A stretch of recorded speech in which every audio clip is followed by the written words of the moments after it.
Nicely done.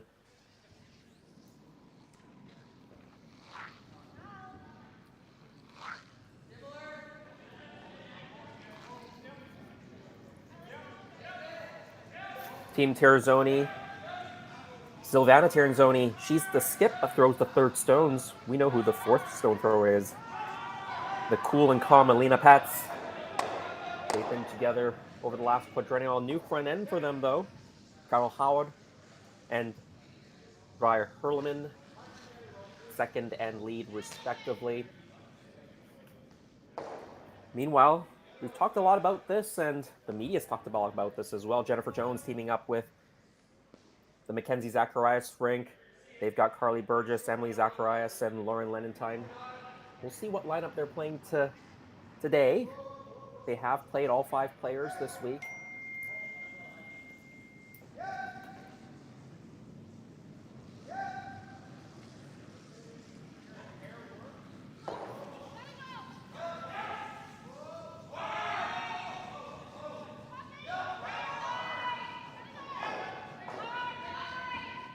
One of the constants we've seen during this tournament has been Carly Burgess throwing the third stones, Mackenzie Zacharias throwing the second stones. So I think we're seeing that again in this match.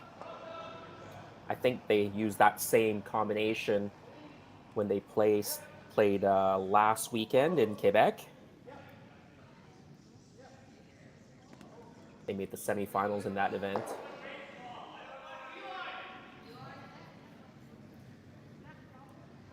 Jen Jones came off a very tough loss to Daniela Jensch in their last match yesterday. They seemingly had the match in control twice in that game. They were up by 5 after stealing 5 in the first end. Team Jensch clawed back, closed the gap to 5-4. Then Jennifer made a really good double to score 3 and open up a 4-point lead in the second half of the game. But once again, Daniela, she gets 3 right back, steals 1, and steals the 8th end to win it over Jennifer Jones. So they must not have felt great after that game. I'm sure they debriefed and will get resettled here today to Silvana Tirinzoni. As mentioned, 2-1 is her record. They opened with a win against Ashley Howard, then a win over Daniela Jensch.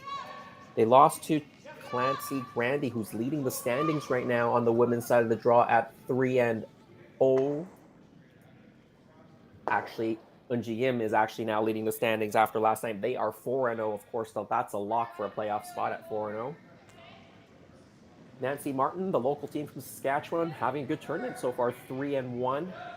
And as mentioned, Jennifer Jones, Silvana Tirinzoni, they're at 2-1. Chelsea Carey, Daniela Jensch, and Christy Watling, 2-2. Trying to battle for a playoff spot. The Korean team, Sun Young Ha, 1-3, along with Ashley Howard, looking for their first win. Lorraine Schneider, 0-3, and Brett Barber at 0-4. Team Jones still sitting shot and second shot stone. Their shot stone is half open now. They'll want to put up a tight guard here. Here is Carly Burgess, the third stone thrower this weekend. It's her second stone of the end. So we are getting down to the last of the vice stones.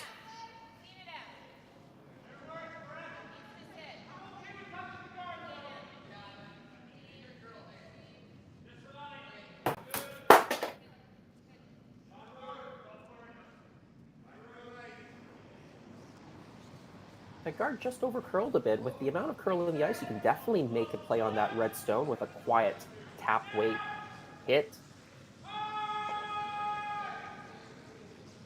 Roll it behind the red stone that's in the top 12. Kind of make use of it as a corner guard.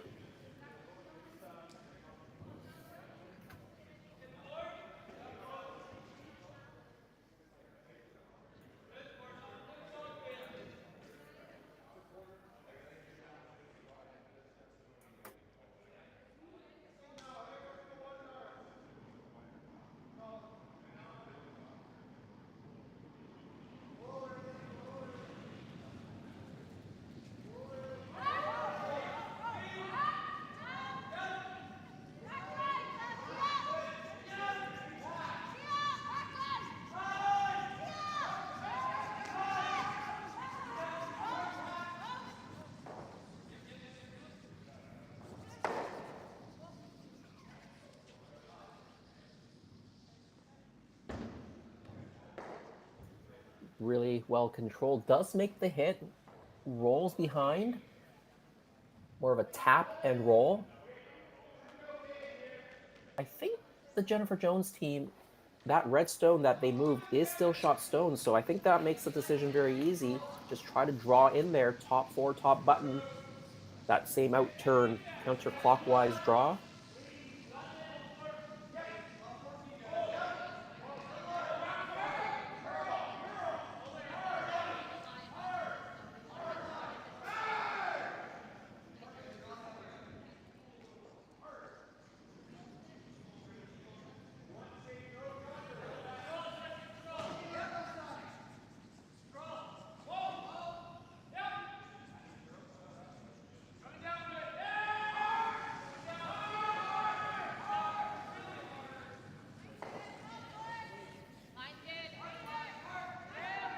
First stone here for Team Jones in the first end. A lot of rocks in play. Not unexpected when you are the Jennifer Jones team. She's always had an aggressive style. This rock looking very nice. Sweeper's trying to drag it to the top of the button. Wonderfully managed, and a great touch there by Jennifer Jones.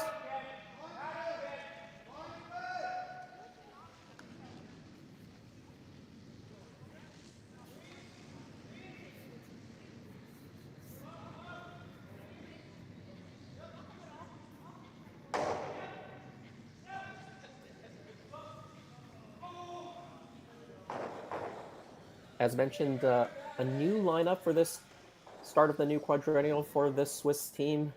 Of course, anchored by last thrower Alina Patz. Savannah Tirinzoni throws third, holds the broom. They've been together for the past 4 seasons, winning 3 world championships together, 2019, 2021, and 2022.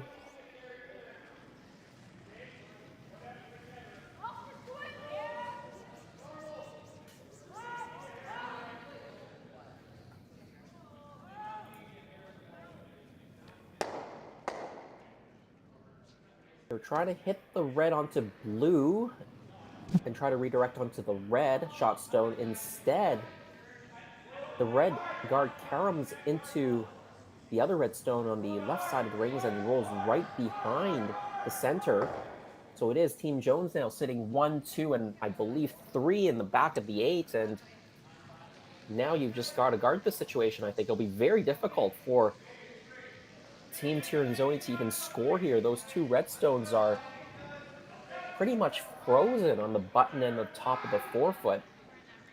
You can't even run that blue stone in the top 12. You see it because you're not going to get both of them out.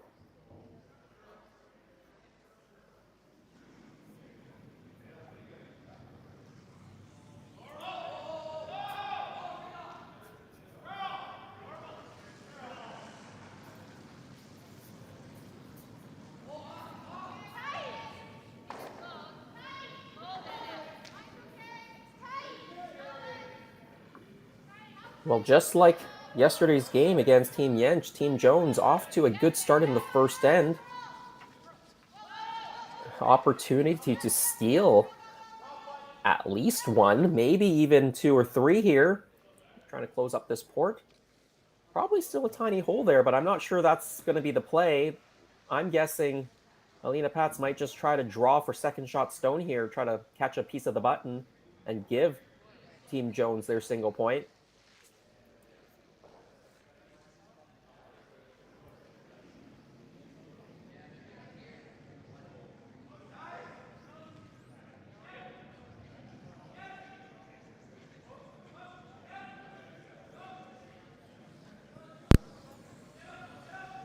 Yeah, they've elected to play the in-turn clockwise draw.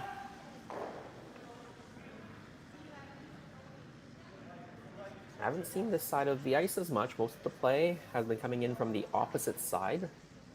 Teams, of course, did half practice before and did a draw to the button for last stone advantage. So they should have a good idea of both sides of the ice. But as you all know, as you go through the practice and go through the first and second ends, usually the ice will change a little bit, usually speed up a little bit with some more play. So under pressure already in the first end. Alina Pets looking for a piece of the button just to give up a single. Facing 3.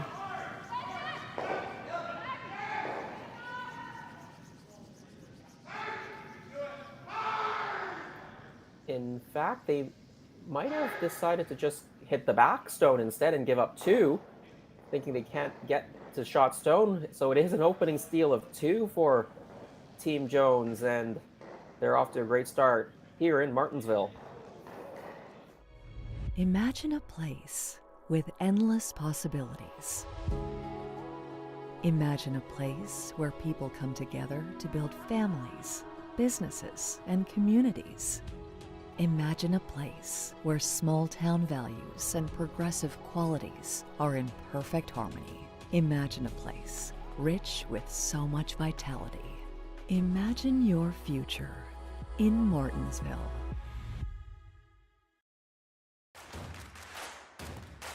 Imagine being able to stream every curling game from every sheet from any event, be it your Wednesday league game, bonspiel, or corporate event. Curling Stadium offers an all-inclusive streaming solution featuring high-quality cameras, ease of use, great reliability, and minimal installation. Offering your sponsors customizable ad space on your streamed curling games and being able to sell video packages to your corporate events for increased revenue. With Curling Stadium, you can stream to any device, be it your mobile phone, tablet, or computer. Push the feed to your desired platform, be it Facebook, YouTube, or any other social media. Curling Stadium is simply the way forward. Where it's commonplace in other sports to televise every game, we want to do the same. Curling is a global sport, and it's time it gets the coverage it needs. Make your curling club the next Curling Stadium.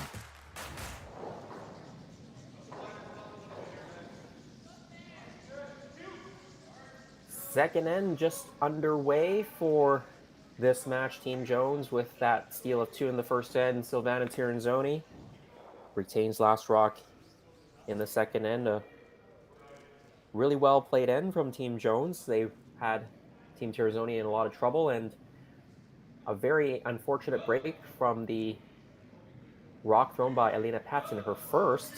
That really set up the steal of 2.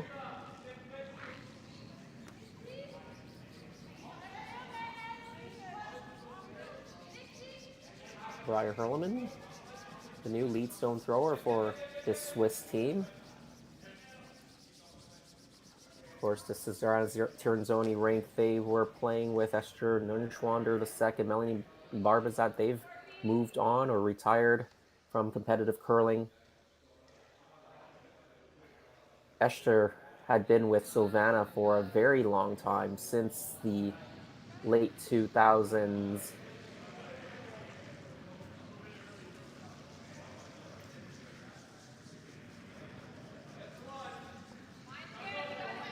Down by 2, corner guard goes up for Team Tirinzoni.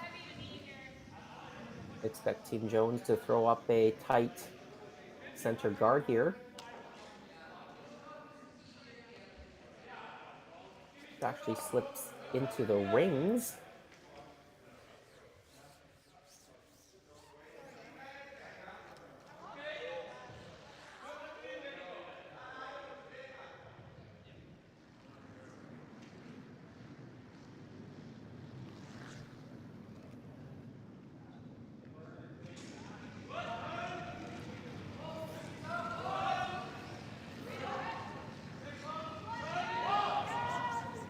Hit being called now for this Swiss lead.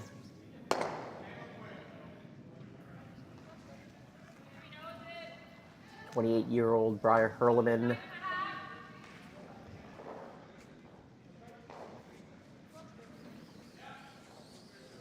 the 2015 World Junior Bronze medalist, she is. And she is the daughter of Patrick Hurleman, if you recognize that name, the 1998 Olympic gold medalist in men's curling from the Nagano Olympics, of course beating Canada's Mike Harris in that final.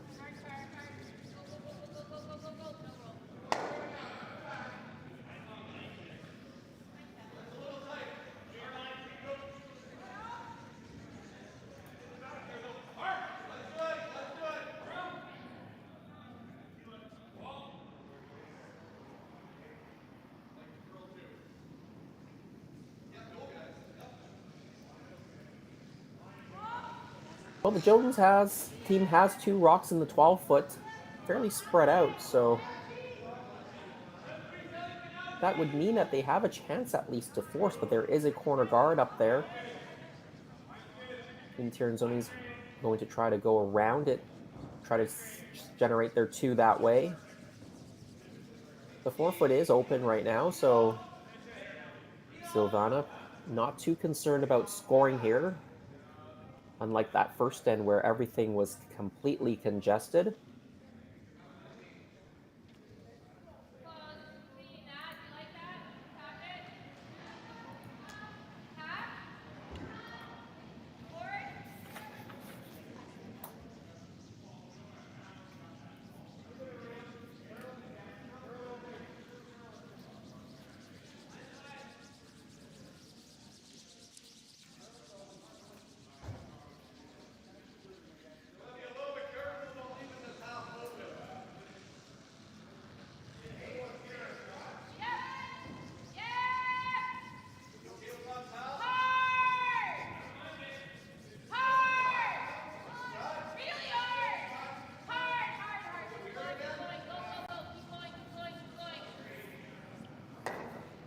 Good throw there by Mackenzie Zacharias, makes the hit, stays there. Not sure they wanted to stay there behind the corner because now Team Tirinzoni, if they go around, there's some backing. They can actually freeze to the stone.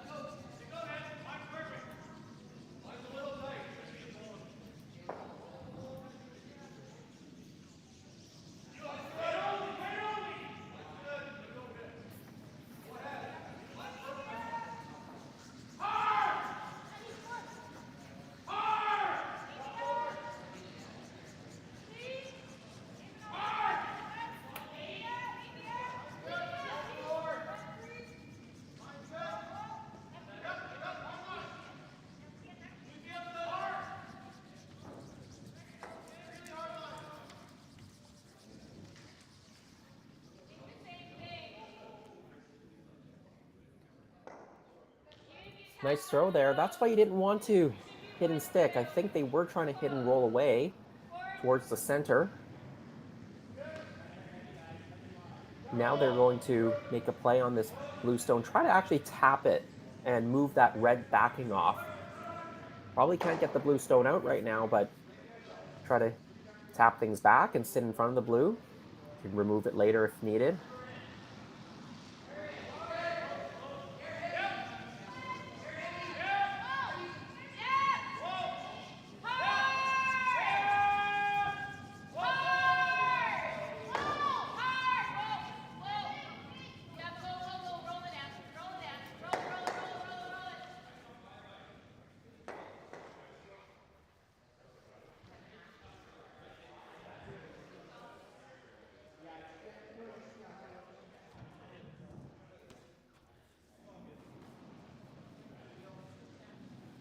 They do tap it, lose the backing. They don't quite sit right on top of it, but Team Jones is sitting 3. That's the good news. The blue stone is 4th shot right now, so as long as they can keep their rocks and closer than that blue one in the back, it won't come back to bite them.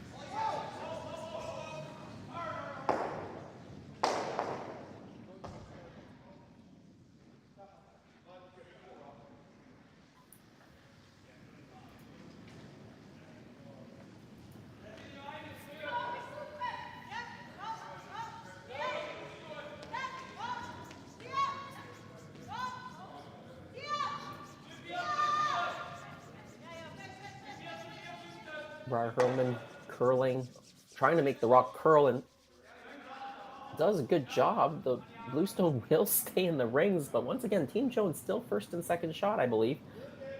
Those blue stones hanging in the back of the 12, 3rd and 4th.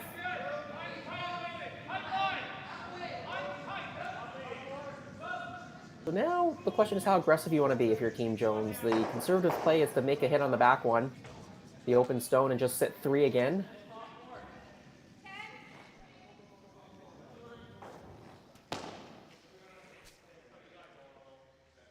I think that's the best play for now. I mean, you can be aggressive, try to make a draw, but you'll leave a double if you try to draw behind your own stone. And with 3 Swiss stones remaining, there's a lot of opportunities to make a double and score multiples. So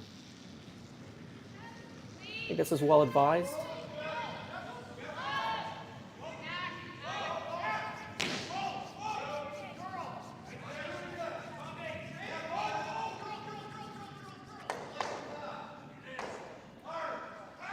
There's a hidden roll out. Well, now here's a chance for Team Tirinzoni to attack a bit. Play the hit on that red stone and roll behind. You can play the hit on the outside one, roll behind the red off-center rock on the top of the 12, or hit the red stone on the top 12 and roll behind the corner. You can also just draw right behind the red stone. This is not an easy roll, though. It is quite far, but you will be shot rock even if you just roll it a bit.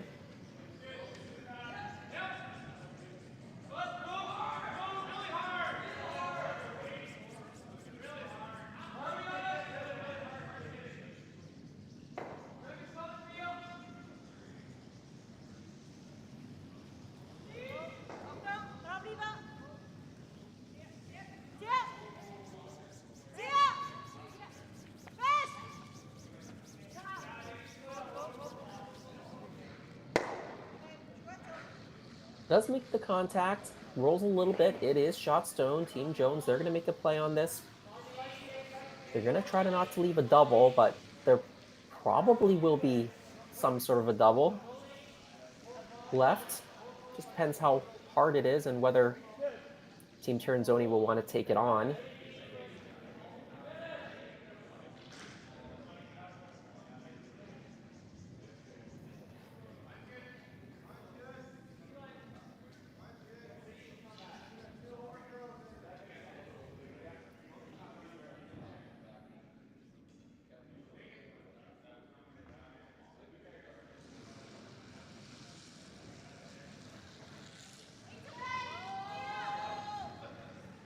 Playing this rock inside out, center line out. There is a lot of curl going inside out we've seen this week. A lot of curl outside in as well.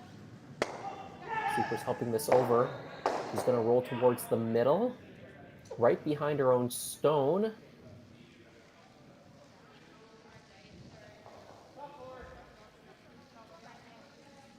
It does leave a double opportunity for Team Tirinzoni. They have to watch out for the jam, so it's not automatic.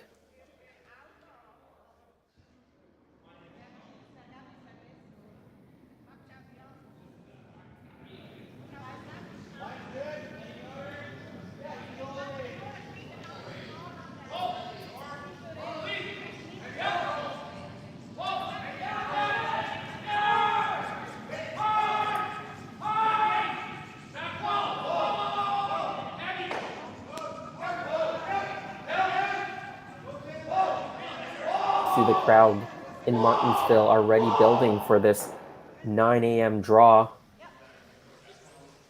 Opportunity to watch a couple of superstars in the game. Of course, Jennifer Jones. Many will call her the GOAT in women's curling, at least in Canadian women's curling. And of course, Silvana Tirinzoni and Alina Pats, 3 world championships in the last 4 years. Had a great run through the round robin of the Olympic Games, undefeated, but then ran into a couple of hot teams in the playoff round.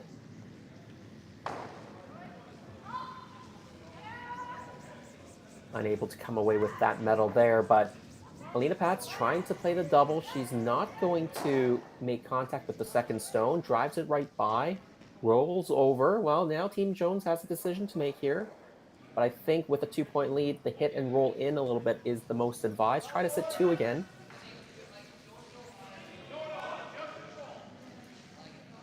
If she were down in the scoreline, she might have considered guarding her own red stone, but being up by 2, she wants to take very little risk here. Happy to give up a single point.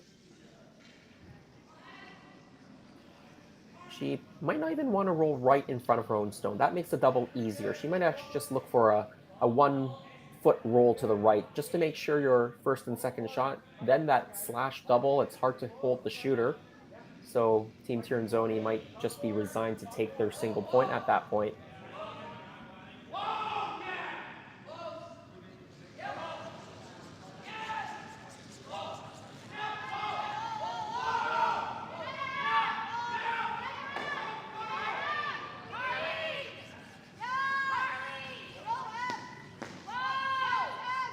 They're on and off it. Makes the hit. Rolls a little bit over. I think their first and second shot. Could have swept it a little bit more just to be sure. Was a little bit casual there.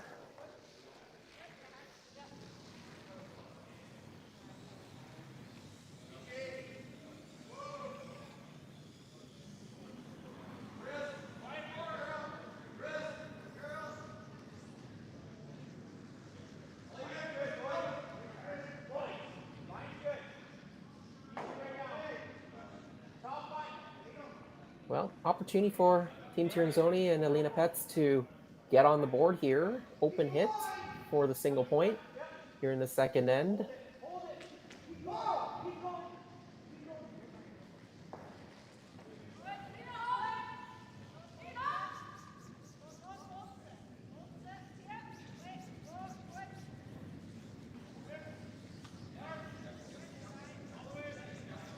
Nice throw. Good result. It is a single point for Team Tirinzoni. Grabbing a quick look. Yes, I think it is, but we'll confirm it when we get to the third end.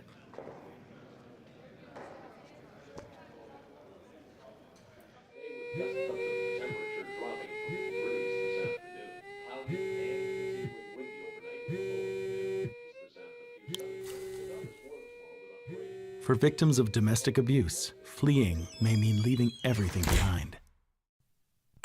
There is hope. SaskTel provides brand new cell phones so that starting over is possible. Learn more at sasktel.com/fresh start.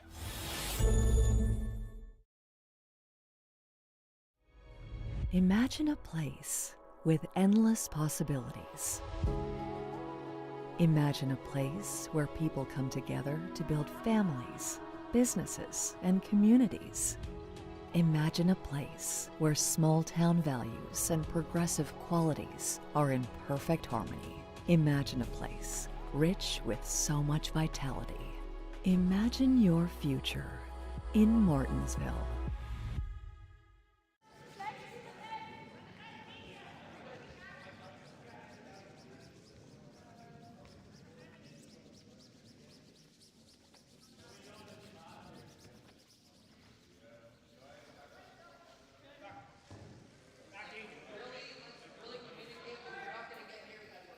Well, I was mistaken. So it was some very casual sweeping on Jennifer Jones's last stone. It actually did not outcount the Swiss stone, and that's a big mental mistake from the person in the house, Mackenzie Zacharias, because they could have rolled much bigger and made sure they were two, at least forced the double, but now it is 2-2, Jones and Tirinzoni.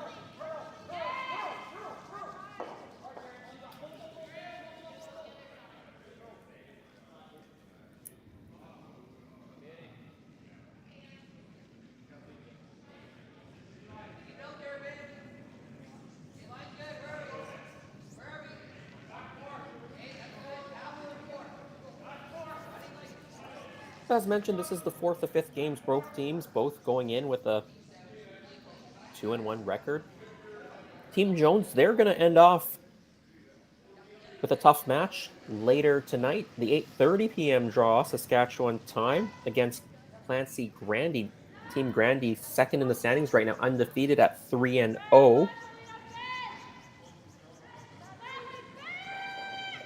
Team Tirinzoni, they've got Lorraine Schneider to close off, so those matches and the other matches will, of course, determine who makes the playoffs. 12 teams here on the ladies' side, the top 6. The top half will make the playoffs. 4 teams will play in the quarterfinals, advancing 2 into the semifinals. The top 2 seeds an automatic berth in the semifinals. All of that action courtesy of Curling Stadium on Monday.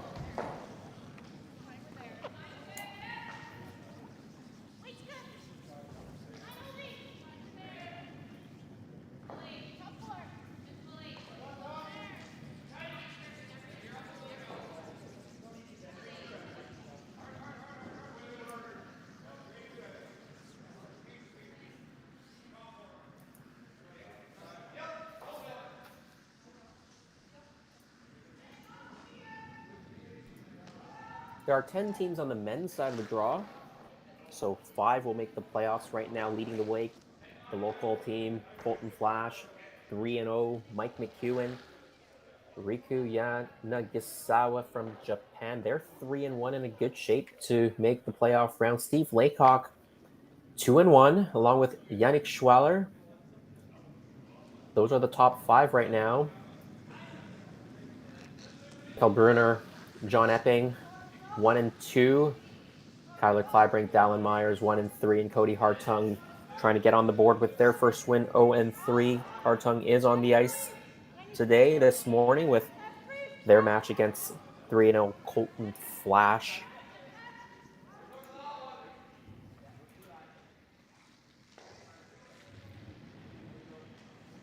Steve Laycock off to a good start. 2-0 lead over Brunner of Switzerland.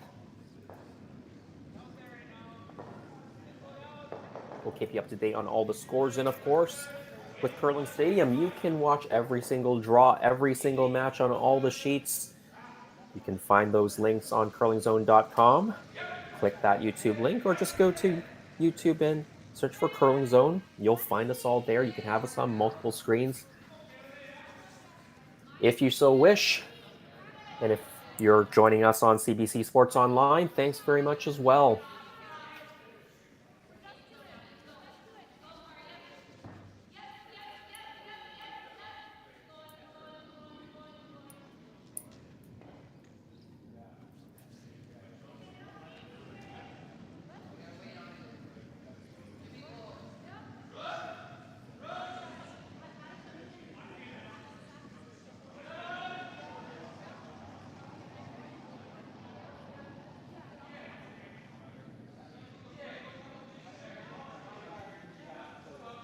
A center guard is up. Team Tirinzoni's Blue Stone, but Jennifer Jones, their team has a couple of rocks in great position. Shot stone on the top of the button. That one is half exposed, but they've got another rock. The rock that's in the full 8 foot that's sitting almost frozen on top of the blue stone. That's very well positioned.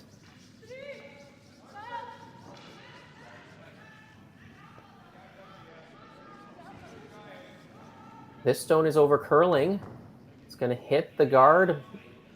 Moves it a bit now. The Jones stones are buried, but I don't think Team Jones will want to keep all those guards there without last rock. You don't want to have too many center guards.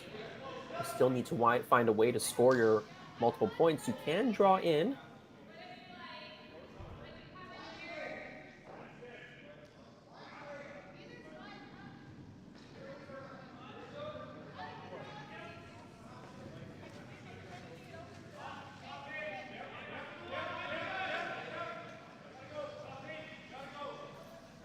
Yeah, so Jennifer had a look at peeling one of the guards because there might be just one too many for her comfort level. She has the hammer, wants to have an opportunity to score multiples, but here's the other way to do it, is to just draw a second one in for now, deal with the guards later. You'll only be third shot at best with this stone, but then you can look at rearranging the front and getting access to that blue stone right now, that second shot stone, or in the overhead shot, you can see it there.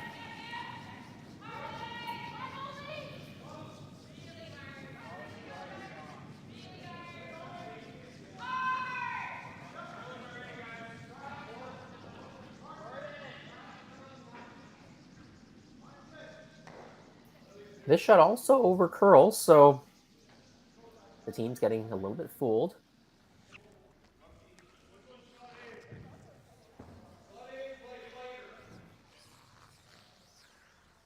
It exposes that red shot stone again, and I think Team Tirinzoni, they're going to make a play on it once again. Try to hit and roll over to the side of the 8 foot. If they can do that, they'll sit first and second shot. both behind cover.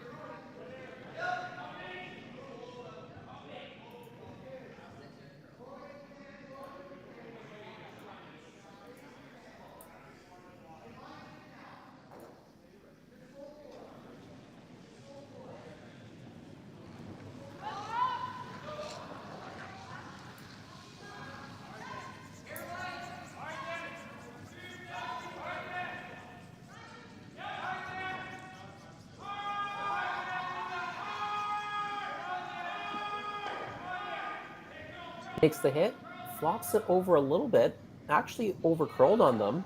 They were trying to roll it completely buried. But now you see Team Jones, they probably can hit this rock on the inside, the center line side, and pop the other blue one over just like that.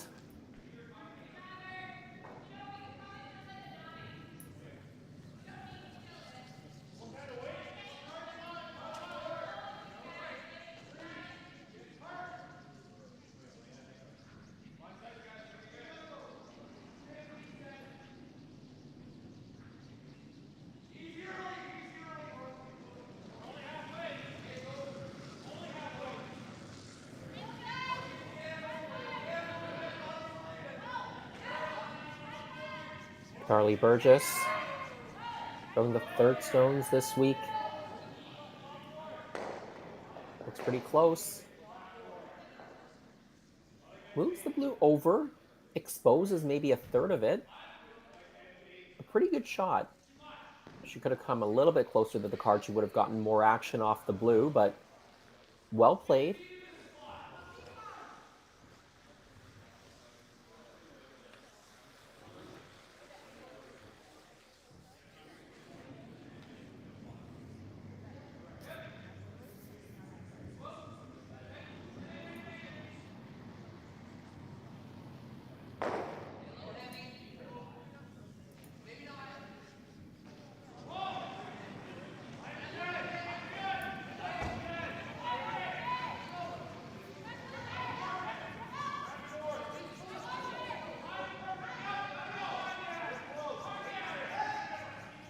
This stone is a hair on the wide side. Will it make contact with the red? No, it just breezes by through that port.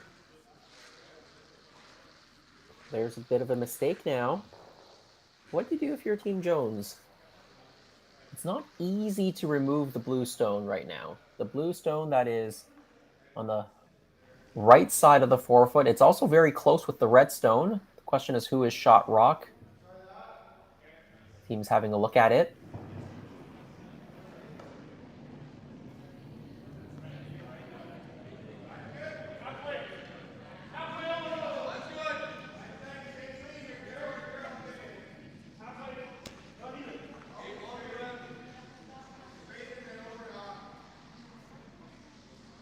One option is the double peel. The problem with the double peel right now is that rock in the center that you're going to hit, or either rock that you're going to hit, is going to shoot back.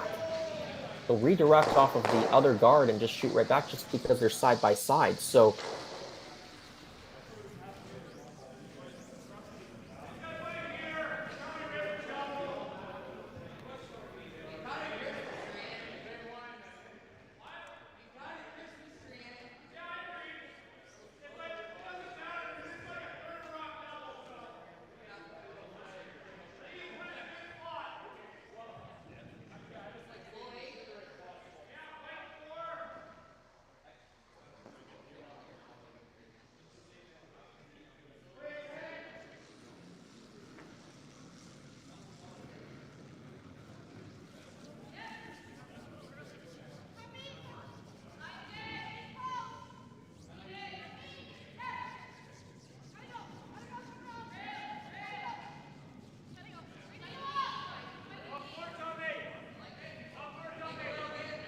they are just coming right in, maybe moving that red stone up just a touch to be sure they're shot stone. That's pretty good.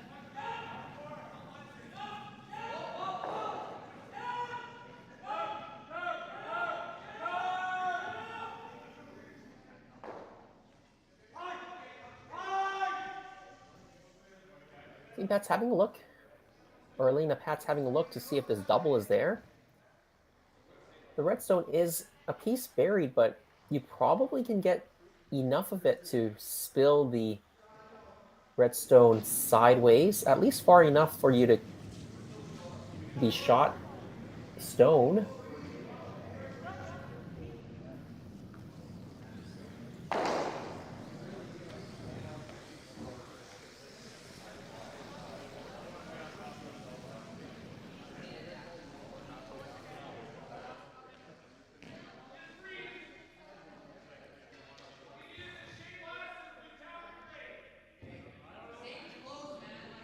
If you can play this quiet and never leave your shooter right there, you'd be in a great spot. Team Jones would have to then deal with it.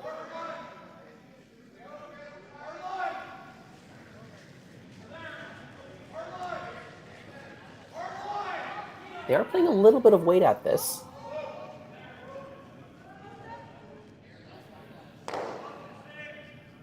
There that goes the redstone. It does spill far enough. You are shot stone now.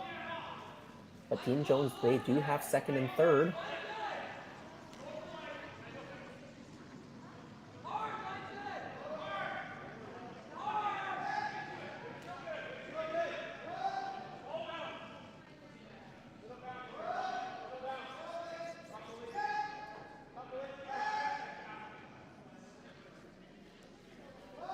Right now, looking at running the blue stone in, excuse me.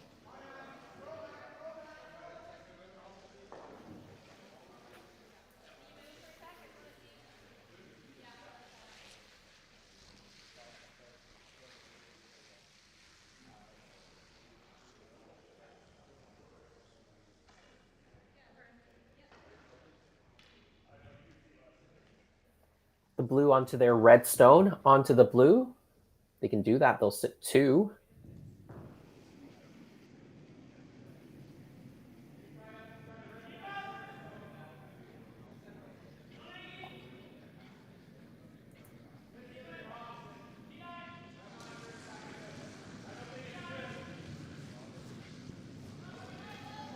First of the two skip stones for Jennifer Jones. They have last rock here in the third end. 2-2 tie. Blue back onto red, onto blue. Now they want this one to stay around. If it can, it will roll a bit too far.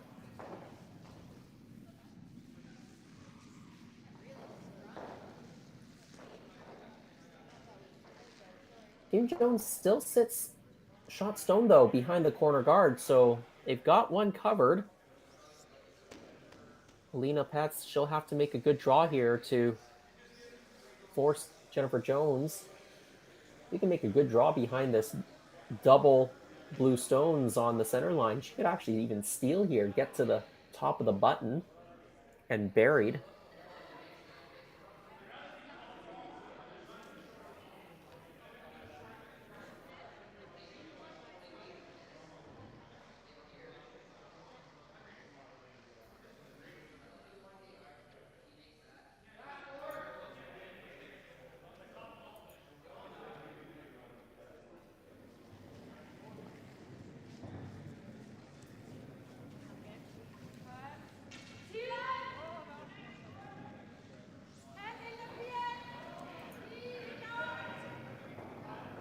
Alina Pets with her final stone, looking for a draw to the top of the button. Needs to get it buried. Line's looking quite nice here. Weight as well. Right on the button, the back of the button. They did get it fully buried. That's why they swept it a little bit. They wanted to be fully buried so it forces Jennifer into 1 point. They left it exposed. Team Jones could try to play a soft weight hit for two. Now with where it is, Jones will need to come right to it, maybe even move it a hair to take their single point. Tough shot.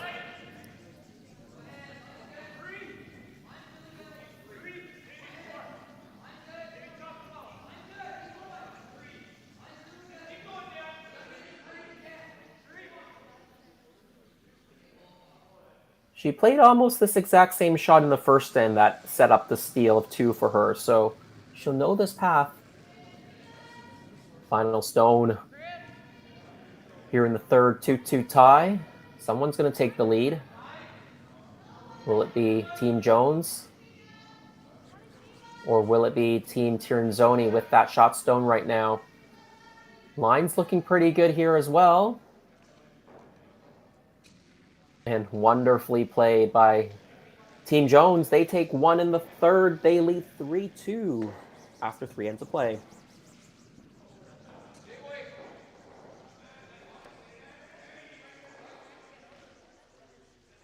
SaskTel Be Kind Online wants to stop cyberbullying. Want in on the action? We award up to $1,000 for youth initiatives that help spread kindness and prevent bullying. What great idea do you have to help stop bullying? SaskTel can help. Go to BeKindOnline.com and apply for a grant today. Together, we can make a difference.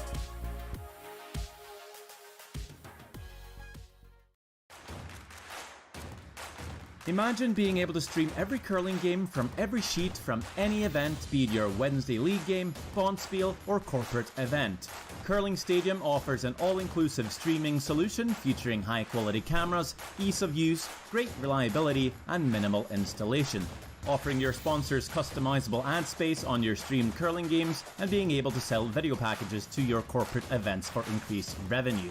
With Curling Stadium, you can stream to any device, be it your mobile phone, tablet, or computer. Push the feed to your desired platform, be it Facebook, YouTube, or any other social media. Curling Stadium is simply the way forward. Where it's commonplace in other sports to televise every game, we want to do the same. Curling is a global sport, and it's time it gets the coverage it needs. Make your curling club the next Curling Stadium.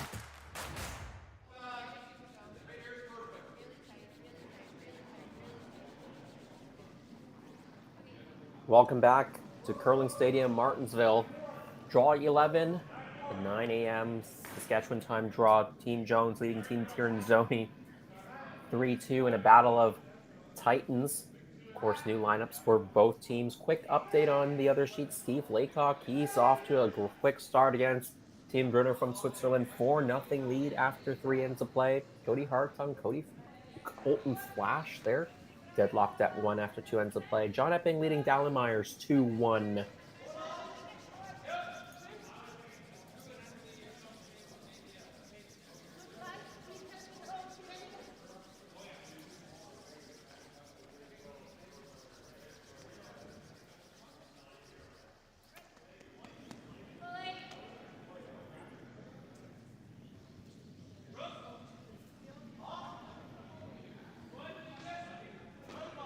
Center guard goes up for Team Jones. It just over curls the center line a bit. Corner guard from Team Tirinzoni. Not a surprising start to this end.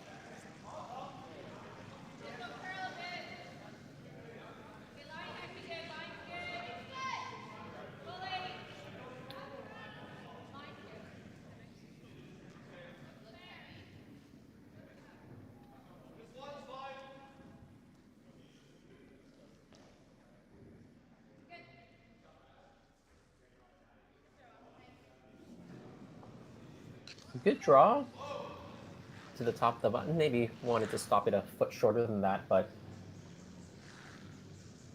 still very well played. I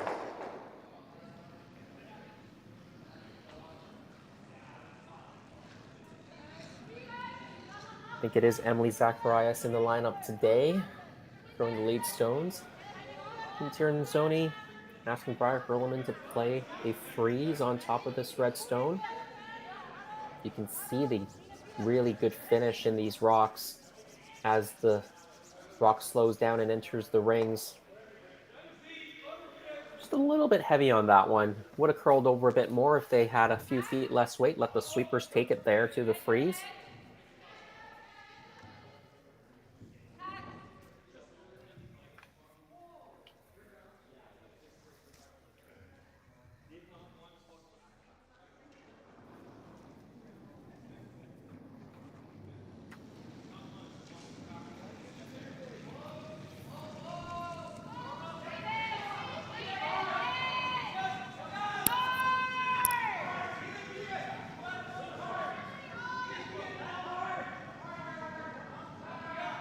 we've seen this a couple times from Mackenzie Zacharias already in this game. Over curling and crashing into the guard. This really helps Team Tirinzoni because now they've got basically 3 corner guards to work with.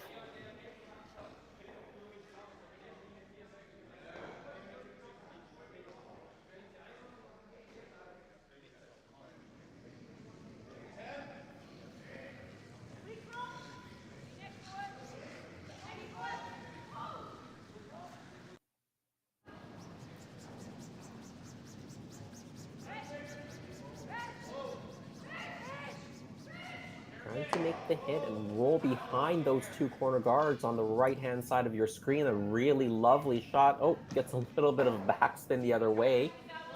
So the double is on here. A little bit on the broom side, a high side hit. Get the 2 blue stones out.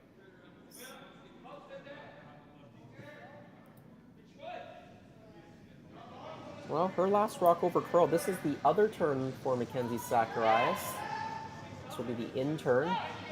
She'll look to throw this one a bit better, try to make the double. Of course, Mackenzie Zacharias and the rest of this squad, Son, Jennifer Jones, are the 2020 Canadian and World Junior Champions. They've played at the last couple of Scotties together. 2021 and 2022 finished in a tie for 12th with a 3-5 record as wild card number 3, I believe, and last year won Manitoba 5-4, the better performance, 7th place at the Scotties, and of course, with the breakup of the legendary Team Jennifer Jones.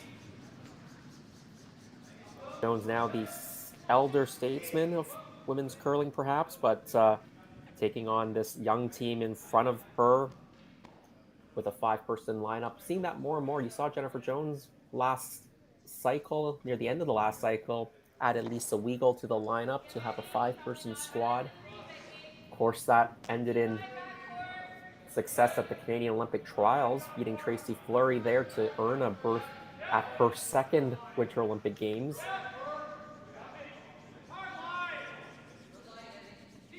Couldn't come home with a medal this time, but of course she has that gold medal from 2014 in Sochi. Not to mention 6 Scotties titles and 2 World Championship gold medals as well.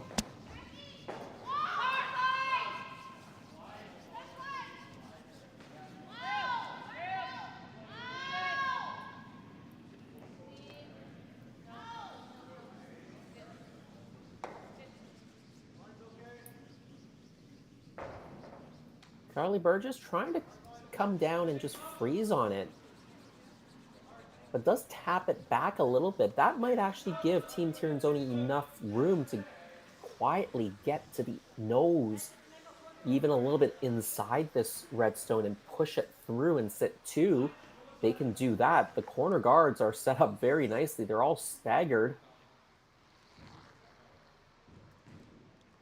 The only bad thing is they'll be behind the T line, but it'll put a lot of pressure on Team Jones. They're going to have to follow this in and play another freeze, and if you don't make that one, then a big end can develop for the Swiss team. But first things first, Silvana has to make this tap through.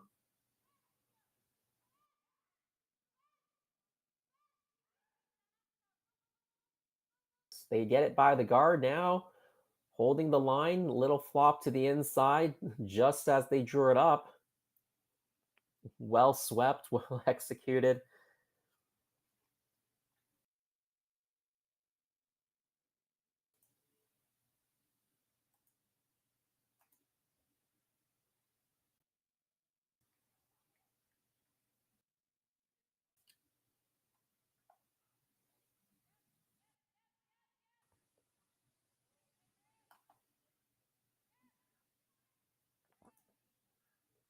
Well, the pressure is on now. They have to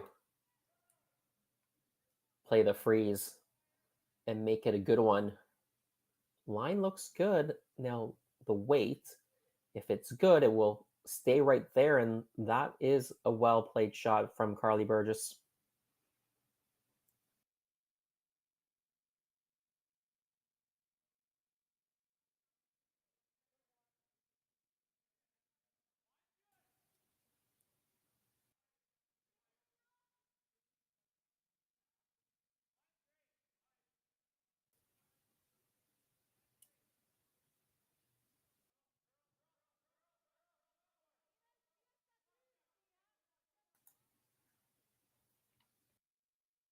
See, Elena Pet's indicating backline weight.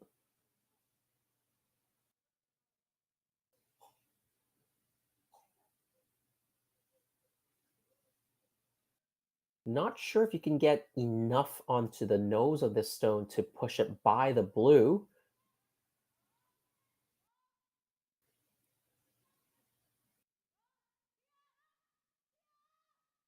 You might be fairly close to making it. You got to get very tight to the guard. They are very tight to the guard now, sweeping it for curl.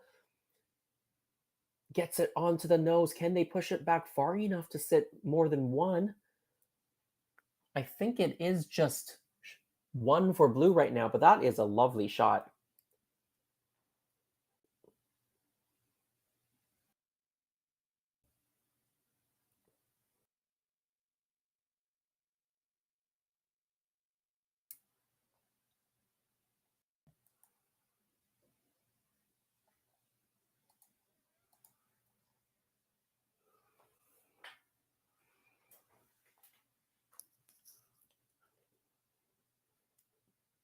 Well, the pressure back on Team Jones now. And as you exchange hits and tap backs, the shooter rises higher and higher into the house. And now for Team Jones to get shot stone, they probably have to move it a little bit, because if they just freeze, they'll be tough for Jennifer to be shot stone.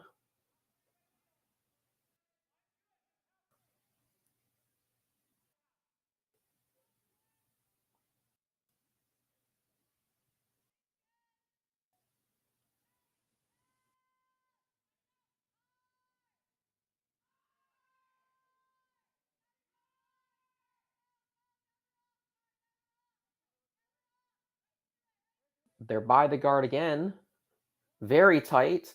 They need to keep sweeping because they need the weight to move it, and they don't. It pretty much was a freeze weight with full sweeping over curls, and now Team Tirinzoni opportunity to set up 2 points here.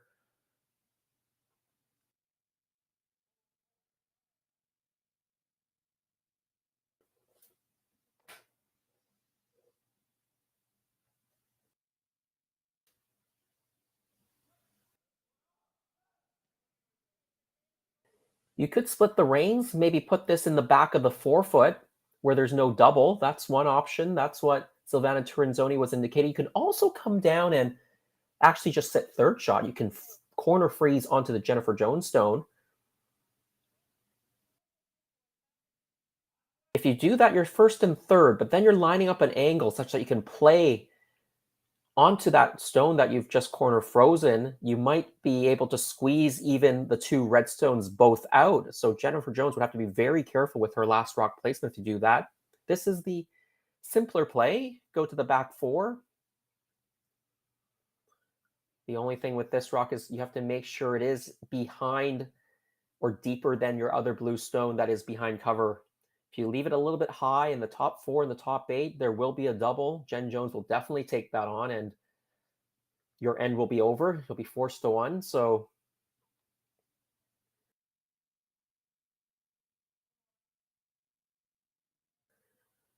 sweepers will have to manage this rock really well. There isn't a lot of space to stop this. Really, you have to be in the forefoot still. So from the T line to the back four, that's the real estate you have to hit.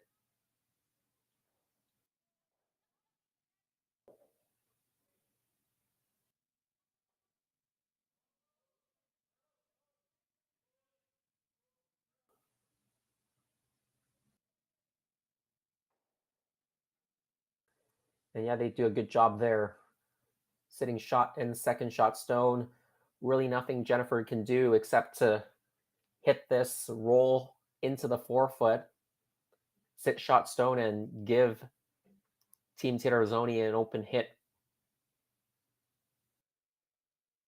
for 2 points. Team Jones leading 3-2 here in the fourth end.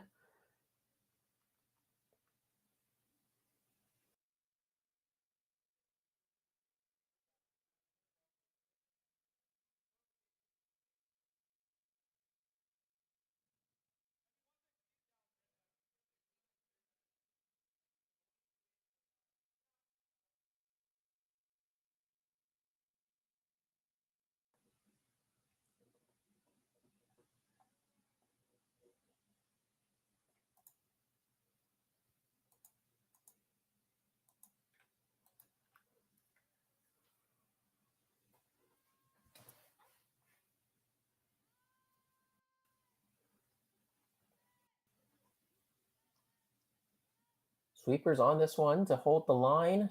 They need at least to be nose. If they're nose, they'll be at least second shot.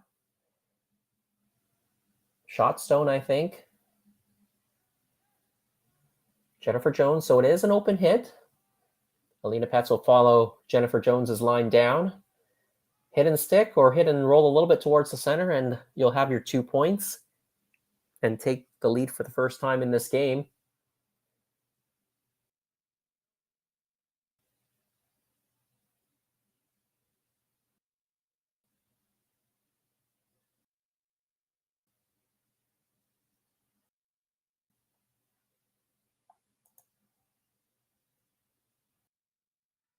Final stone, fourth end. We're almost at the halfway point.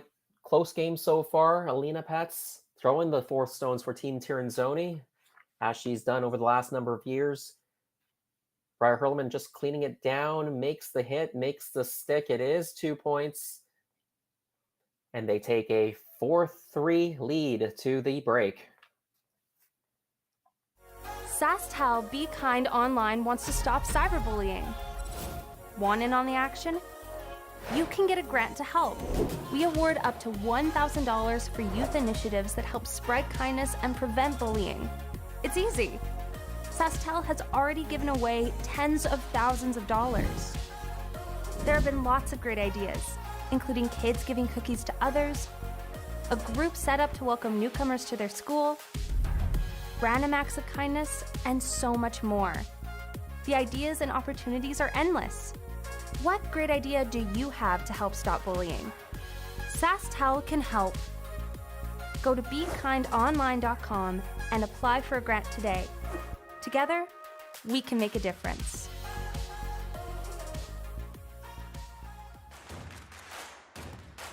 Imagine being able to stream every curling game from every sheet from any event, be it your Wednesday league game, bonspiel, or corporate event. Curling Stadium offers an all-inclusive streaming solution featuring high-quality cameras, ease of use, great reliability, and minimal installation. Offering your sponsors customizable ad space on your streamed curling games and being able to sell video packages to your corporate events for increased revenue. With Curling Stadium, you can stream to any device, be it your mobile phone, tablet, or computer. Push the feed to your desired platform, be it Facebook, YouTube, or any other social media. Curling Stadium is simply the way forward. Where it's commonplace in other sports to televise every game, we want to do the same. Curling is a global sport, and it's time it gets the coverage it needs. Make your curling club the next Curling Stadium.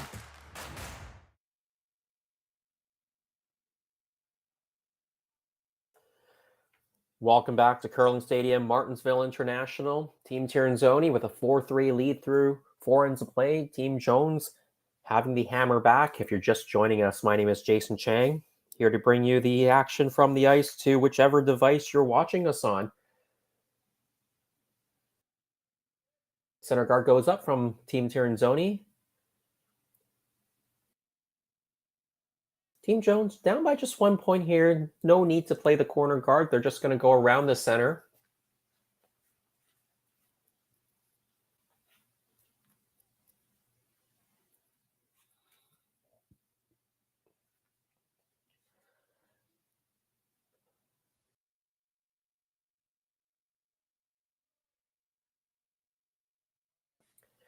Nice shot there from the Jones lead. Right behind the center guard. Really good depth right in the top of the 8-foot, almost touching the 4-foot. That's where you really want to be. You don't need to be on the button so early. This way, if Team Tirinzoni freezes on top of yours, they're only in the 8-foot, and it gives you a lot of space to maneuver, keeping the 4-foot open.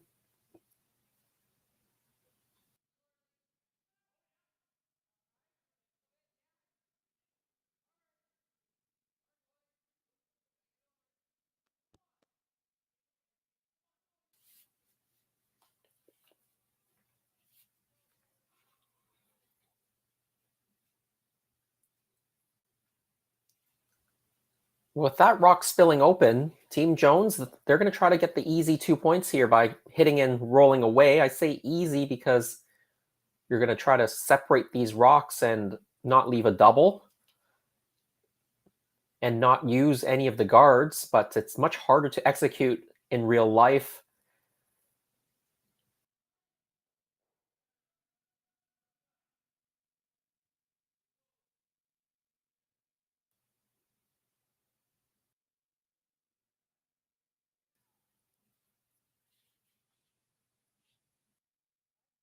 With teams at this level, at some point in time, you're going to leave a double or two. They might be hard, but a team of Tirinzoni's caliber, they have a good chance to get out of this end when you're separating the rocks like that so early. You'll have 6 or 7 opportunities to group the rocks and then make a double. And now Team Tirinzoni trying to roll back towards the middle, roll it behind the guard. They do roll completely out. So we'll see if Jennifer continues this same play of separating the two stones.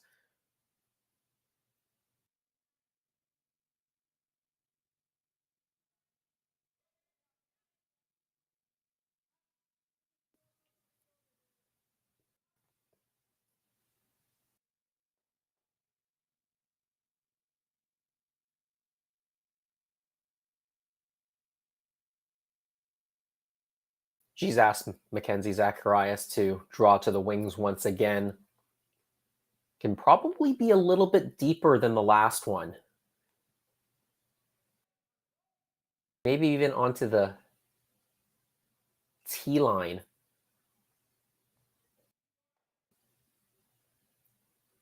There won't be a double here because that center guard is in the way of the other shot stone redstone to make the double. So the only way you can leave a double is to not have this stone that Mackenzie's throwing deep enough.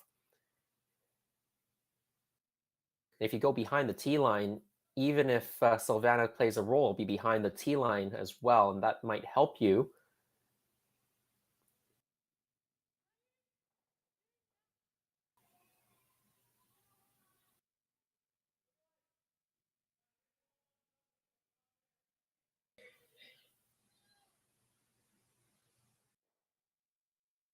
They were calling the hidden roll. They do roll over right to the top of the button. That's the way you start grouping the stones. Of course, Team Jones, she's a veteran. She's going to try to keep them separated.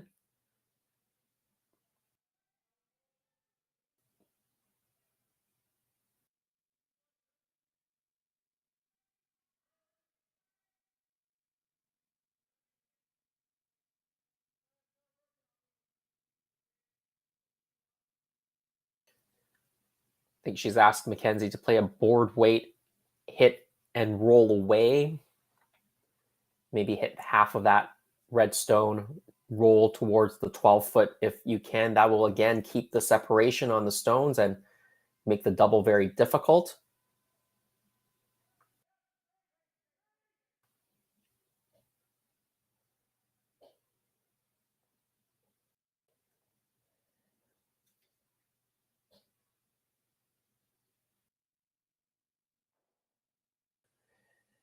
The rock did overcurl on them, so the two redstones now are grouped. Tough to make the double if you want to keep the shooter. You might just want to play a hit and roll it behind the corner guard right now. If you play the double and lose the shooter, you will be shot at the back, but Jen Jones probably will just ignore it and go around the center guard and put it in a good spot. So I think you want to keep the shooter around here for sure. If you can.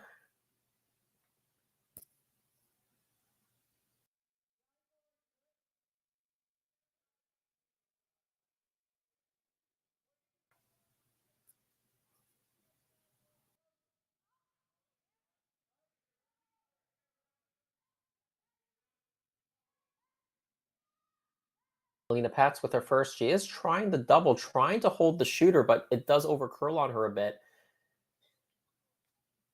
Probably had a chance to make it the way she wanted it, based on how those rolls, the rocks rolled out.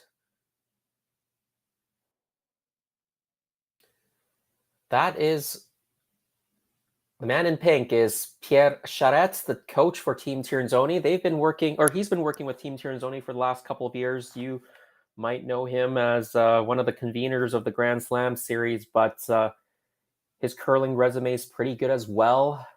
A few Brier appearances, the best finish, of course, if you remember from 1998 and 1999 on that Guy Hemmings rink, those 2 silver medals. Of course, that team from Quebec was extremely popular with the fans. They lost the final in 1998 to Wayne Madaw. And then in 1999, losing to Jeff Stoughton. Well, not bad curlers to lose a Brier final to.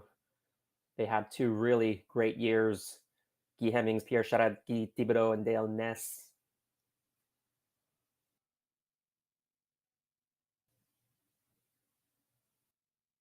That 1999 Brier had one of my favorite shots ever at a Brier.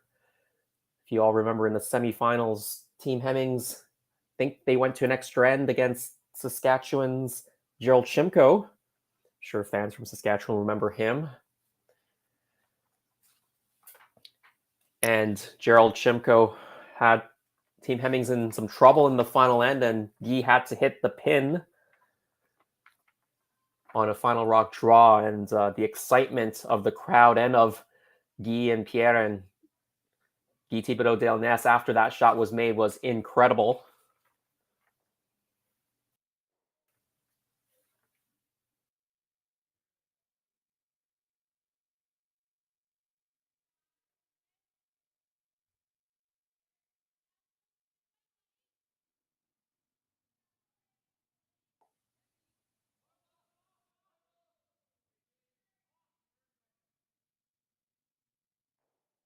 So some of the teams, particularly the international teams, do have their coaches here, and you are able to call a timeout during the course of play, and the coach can come out to advise your team. We saw that a couple times already this tournament.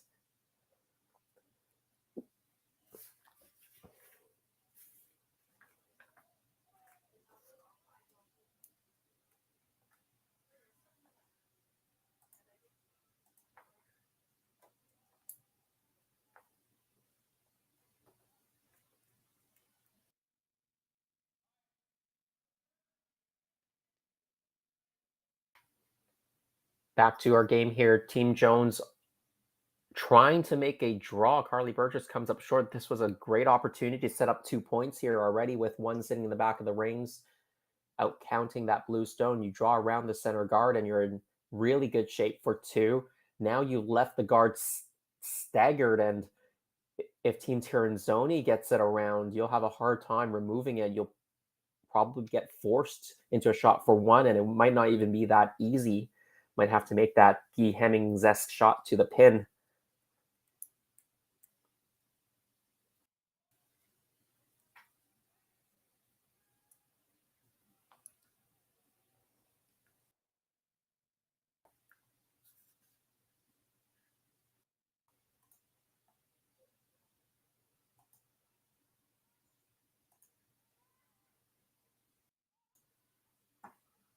Alina Petz with her first opportunity to really put the pressure on Jennifer Jones.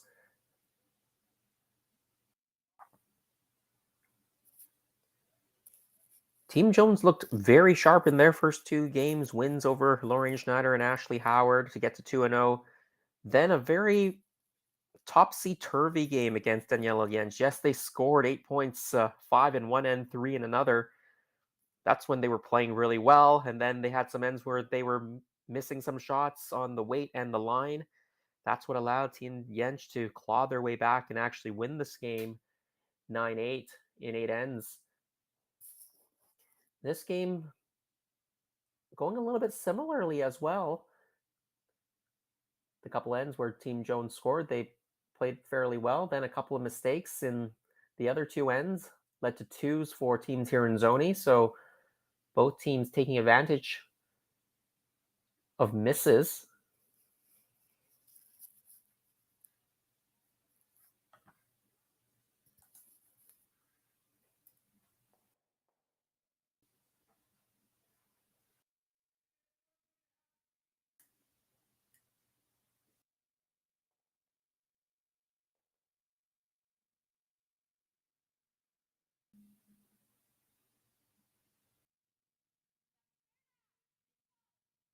With the Team Pets Rock sliding a little bit deep, Jennifer Jones, she has a chance to come to it, maybe even tap it out and sit two here. She wants to get right to the nose. She'll be covering the pin that way. Nice shot. Push it back far enough to sit two. Not quite. Only sits one.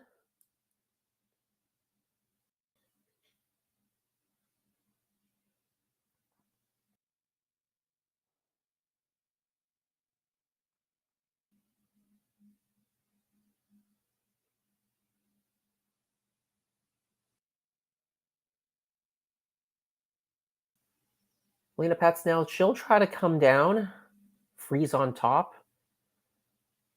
She can do that. It'll make it very difficult for Jennifer to score two. If she wants to try for shot stone, the line looks good and the sweepers can carry it. She'll look to tap it back and set shot stone. What you don't want to do is tap it too hard and then roll open. So you have to almost play this as a freeze, and if the weight happens to be there and the line is good, you can sweep it for a bit of a tap. Sweeping on the curl side, moves it back. It looks like they did push it far enough to be shot stone for Team Switzerland. Alina Pets, nice shot.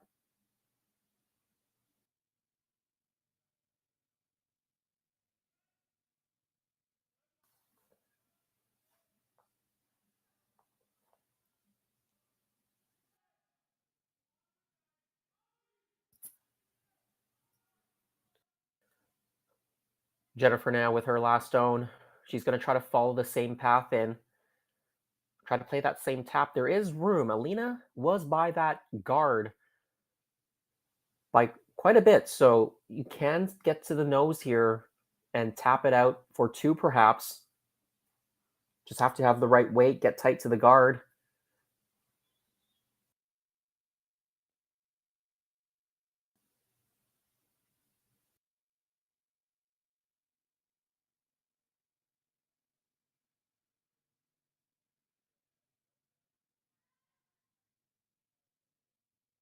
Final stone here in the fifth. Team Jones, opportunity for two is not an easy shot. This rock is curling early. I think it's going to crash on the guard. Yeah, they swept it hard, but it was tight all the way. Missed opportunity, but a great shot from Alina Pats to set up that steal of one. They're going to take a 5-3 lead after 5 ends. We'll be back in Martensville in a few minutes.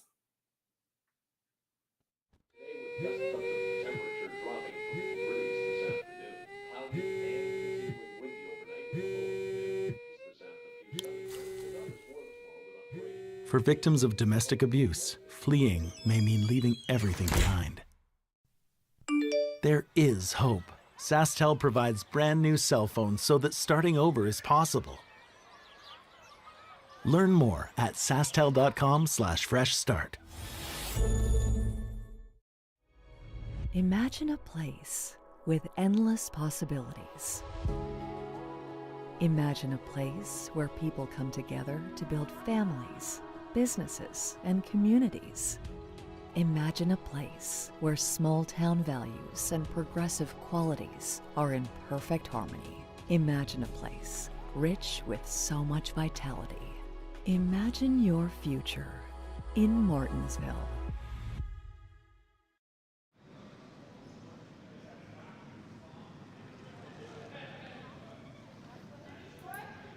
Sixth end here in the Jones versus Tirinzoni match, 5-3. Tirinzoni leads after that steal of 1 in the 5th. Great shot again by Alina Paz. That 4th rock thrower for the team's Tirinzoni. Jennifer had an opportunity for two if she could quietly tap out the shot stone, but it was tight all the way, crashed on the guard, and now I think you're going to see Jennifer throw up the corner guard. Down by 2, you need to get some offense going, and it's an even end. So you'd like to get your 2 here, force Silvana to 1 in the 7th, and then come home with the hammer and get 2 in the last.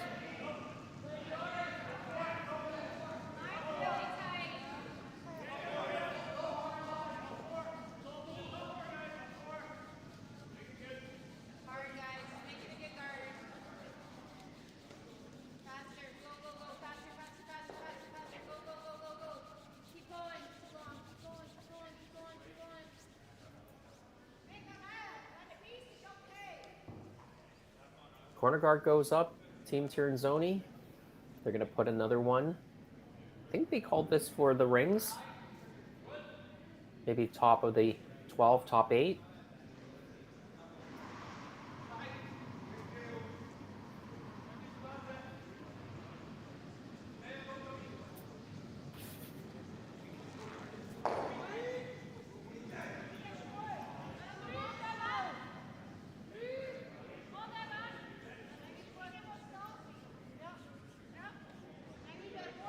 Looking at the way they're sweeping it now, I think they wanted it as a tight guard.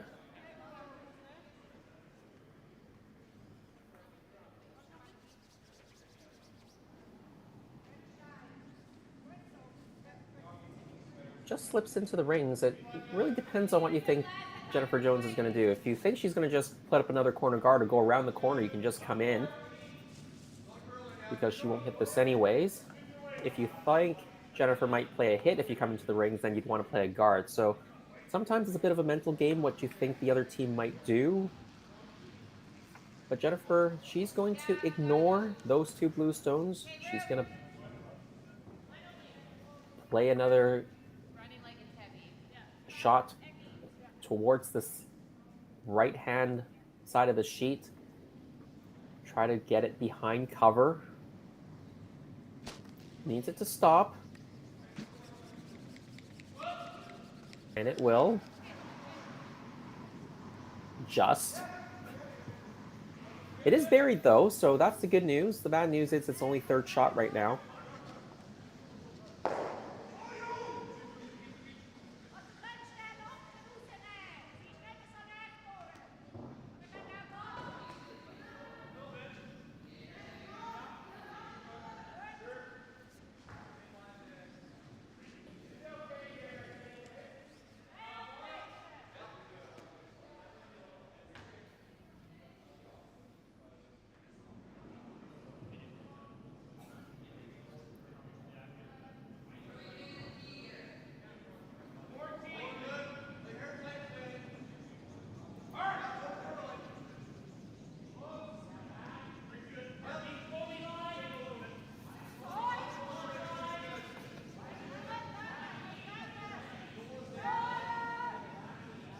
Carol Hall, the 2nd stone thrower for Team Tirinzoni.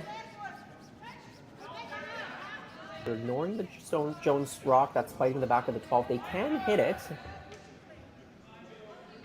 It is buried, but with the amount of curl, you can play it quiet and remove it. Instead, they've put up another guard. I think Jennifer will have to move the staggered guards now. You'd probably roll it and leave another guard. Leave a corner guard. I don't think you want to stay right there if you're Team Jones. So maybe hitting it a little bit on the right-hand side as you see it on the screen and roll to the right, or you can hit it a little bit on the left side and roll to the left. Depends how desperately you want to get rid of that blue stone, both blue stones. You're going to get rid of the back one for sure, or that one that's sitting in the top of the 12, just biting. If you want the other blue one, the one you're hitting to go away, you might hit it on the other side. I think they're going to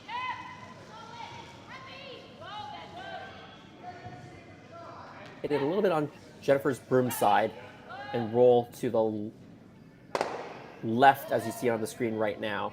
Create another corner guard, really well executed.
Team Tirinzoni having a good look at what to do here.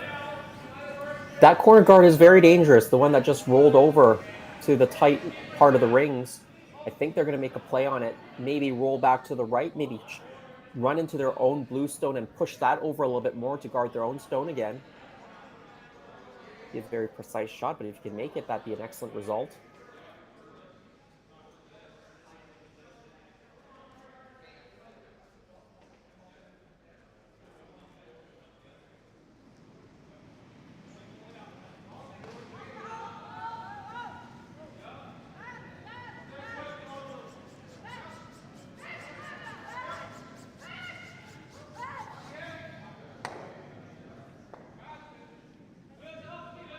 They caught it a bit thin, removes the corner guard, rolls right under everything.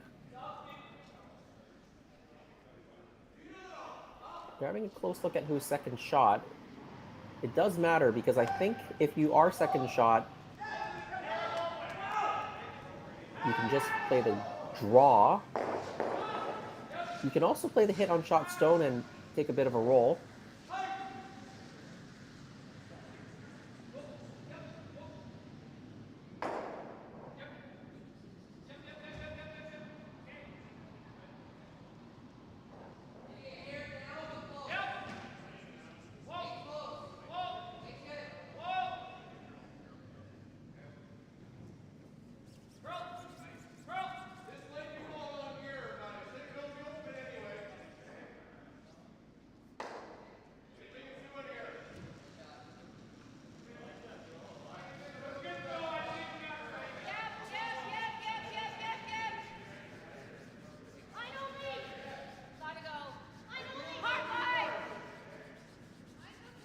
So they've elected to ignore the shot stone right now, make use of their corner. I like this call.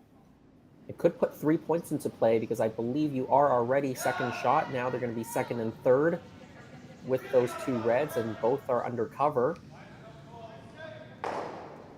Nice stone thrown there by Mackenzie Zacharias. Silvana also taking a look. Again, it is very important whether that blue biter is closer or that red biter is closer. I think she's going to discover that the red biter is closer, so.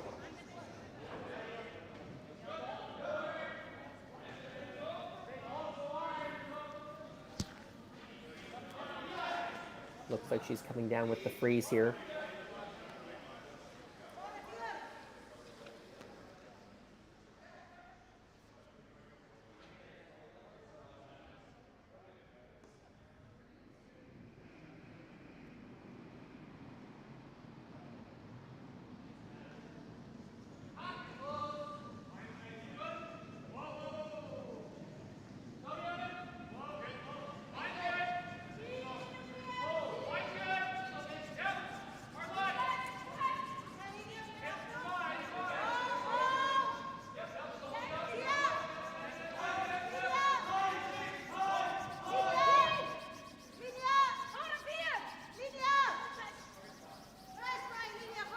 They've got to hold the line here. They've got to stay on the correct side of the corner to be second shot stone. I think they do just that. Very well managed by the sweepers.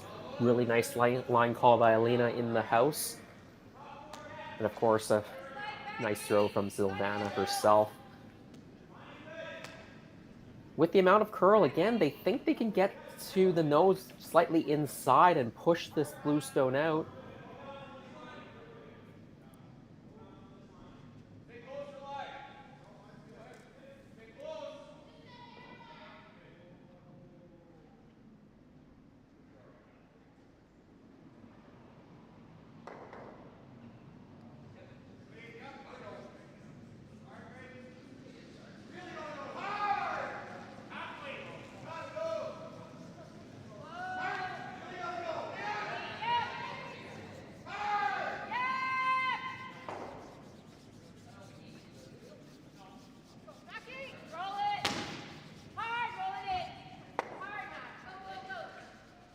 The rock over curls, but heads up sweeping. They kept on it, try to hit it thin and spill it into the rings. They do spill it in for what looks to be third shot, maybe fourth shot.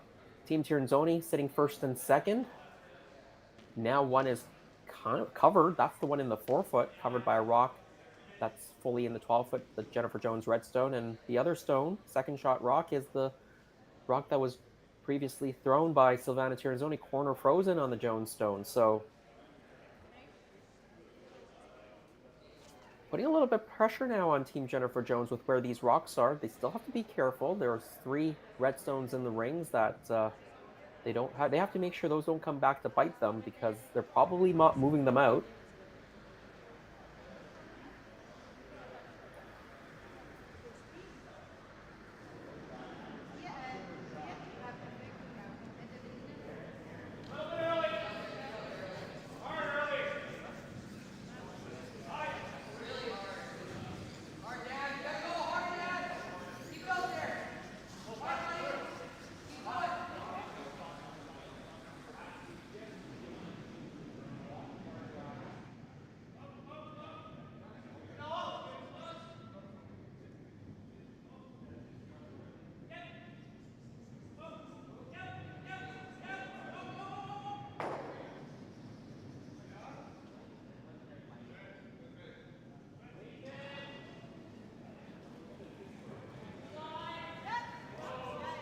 Well, wasn't sure they were actually going to attempt to hit any of the redstones out, but they are playing a little bit safer by removing that redstone, trying to catch another one of those reds on the way by on the other side. It slips right between the two. You might think that's an interesting call. That redstone was guarding their own blue stone that was shot rock, but they were just a little bit concerned with a 2-point lead, leaving too many Jones stones in the rings. Could come back to bite you, so this is a bit of a more conservative call, but they think they have the force on right now, so it's not a bad call. They can force Jones to 1, score in the 7th, you'll have at least a 2-point lead going into 8. If you can force and take 2, you'll have a 3-point lead, and that'll be pretty comfortable.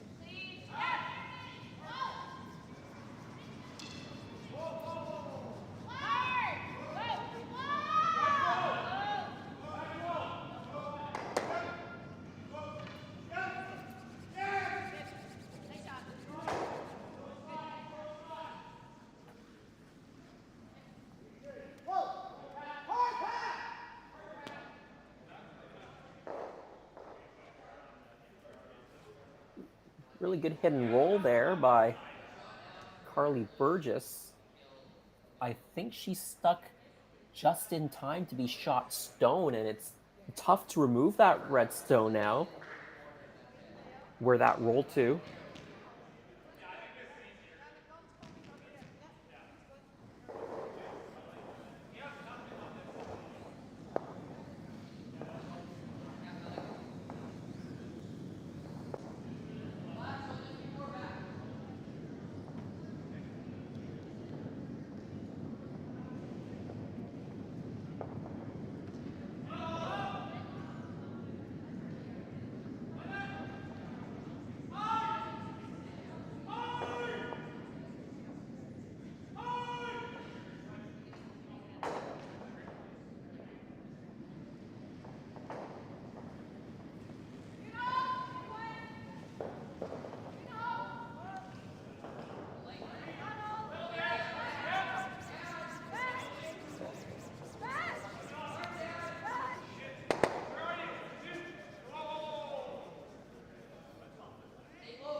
Very interesting play there, hitting your own blue one, removing the side red one, and then trying to squirt it in closer than this back red one. The overhead shot, I think it might still be red shot stone, and if it is, you're going to want to split the rings and sit two. Jennifer Jones looks like she's deferring to the younger eyes.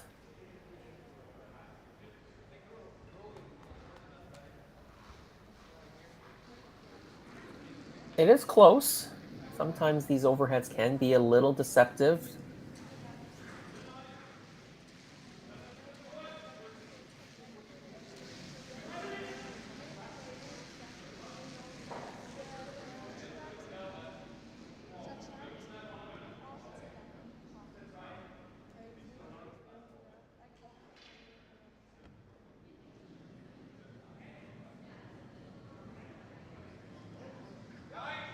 Well, Jennifer's going to go around the blue stone in the center, so not 100% sure whether that means they think they're only sitting one or they're not sure, so they want to get shot stone here and be undercover.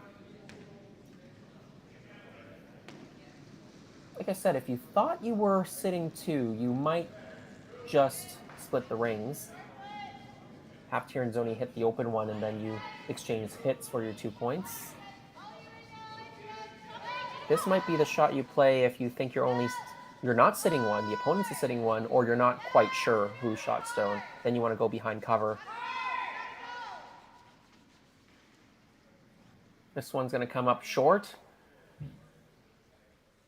Now Team Tirinzoni, they're going to have a good look at this, because if they're sure they're shot stone, they're just going to go around this middle staggered guards and plop one into the top of the button and have a really good chance to steal. If they're not shot stone or they're not sure, they'll probably make a hit on that red-blue, the blue-red combination. So we'll get a pretty good indication right now who shot stone based on what Team Tirinzoni does.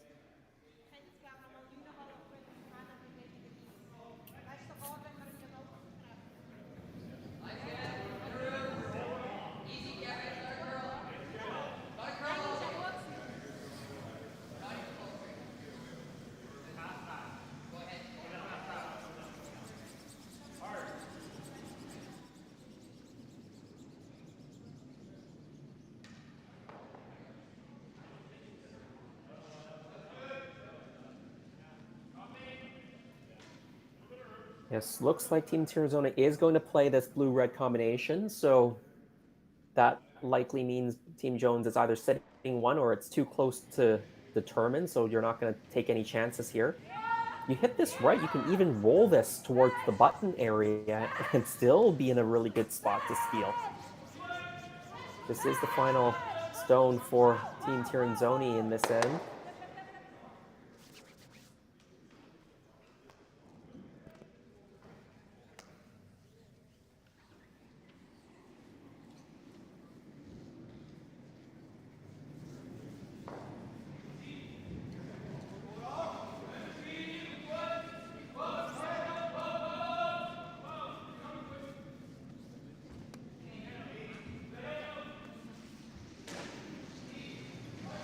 Well, one of the blue ones went out, and now they're having a look at the two biters, the blue at the top and the red at the back, to see who's closer, whether this hit might be for two. Again, very difficult to tell from that angle, so we'll see after this shot is played. It's at least a shot for one.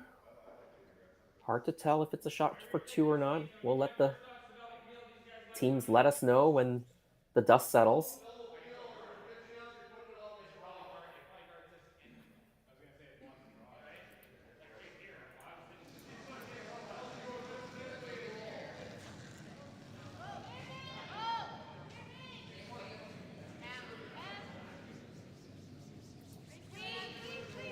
Final stone, Team Jones looking for the nose hit.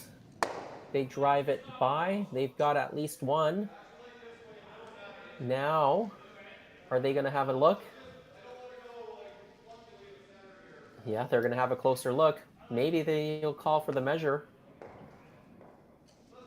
It is at least one for Team Jones.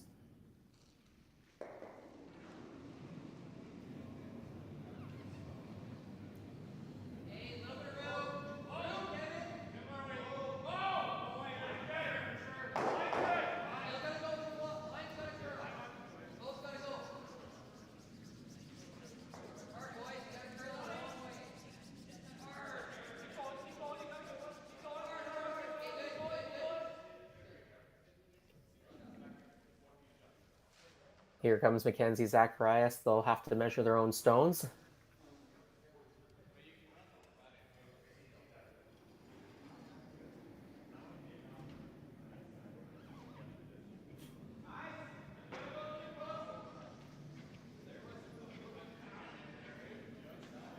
Well, this is a big second point here. If it is red, it's a tie game heading into 7. If it's blue, it's only 1 for Team Jones. It's 5-4, and Tirinzoni with last stone, she'll be in a little bit of control situation. So Mackenzie swinging the measurement device around. Mackenzie indicating it's red. Silvana, I think, wants to have a closer look.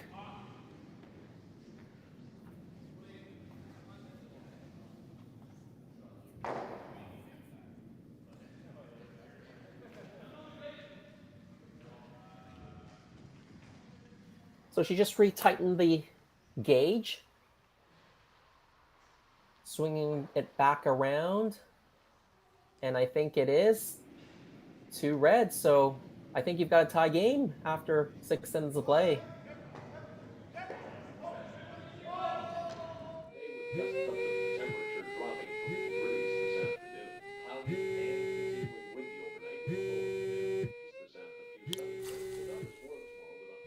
For victims of domestic abuse, fleeing may mean leaving everything behind.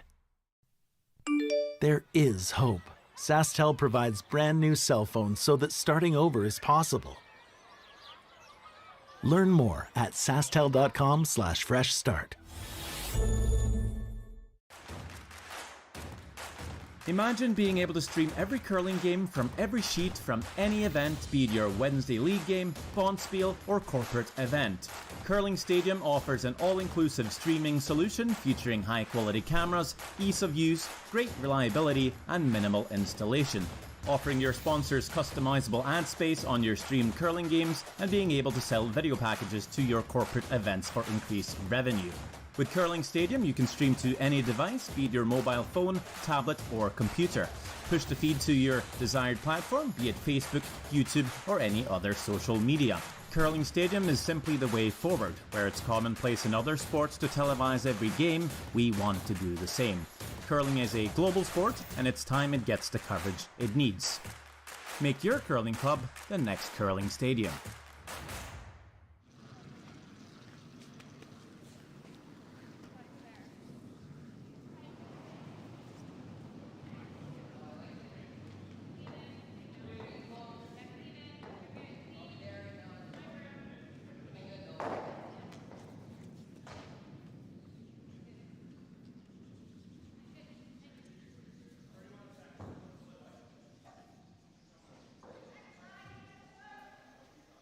We are back here in Martensville Curling Stadium. Coverage of Team Jones and Team Tirinzoni. Tie game after 5. It's been a back and forth affair. A little mistake on Alina Petz's final stone. Trying to play a blue onto red combination and hold the shooter as well, but over curls, shooter rolls out. Then they looked at the biters to see it was closer for second shot, and it was Team Jones coming away with 2 points. So now the game plan is set for Team Jones. Without last rock in the 7, they either want to force Tirinzoni here to 1 or take a steal. For Team Tirinzoni, either taking multiples or blank descend and hold hammer into the last end.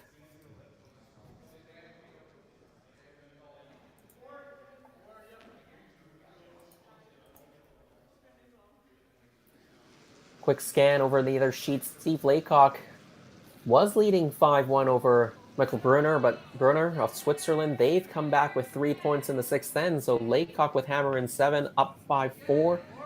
Colton Flash up 5-2 over Cody Hartung. Team Flash trying to keep on top of the standings and go 4-0 with a victory. Hartung winless so far, looking for their first win. They have hammer down by 3 in the 7th. And John Epping, that is a final, beating Dallin Myers 7-2. Big win there for John Epping. He was 1-2. Now he's evened his record at 2-2. He'll play Colton Flash, the leader in the standings, in the final draw. Try to get into the top 5 on the men's side to make the playoffs. Dallin Myers dropping to 1-3.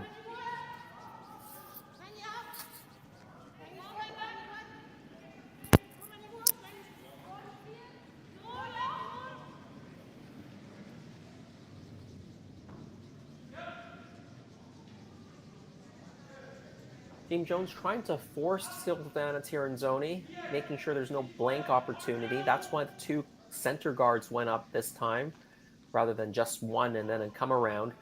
Team Tirinzoni, they come around the staggered centers, and Jennifer Jones, they're going to follow this one in.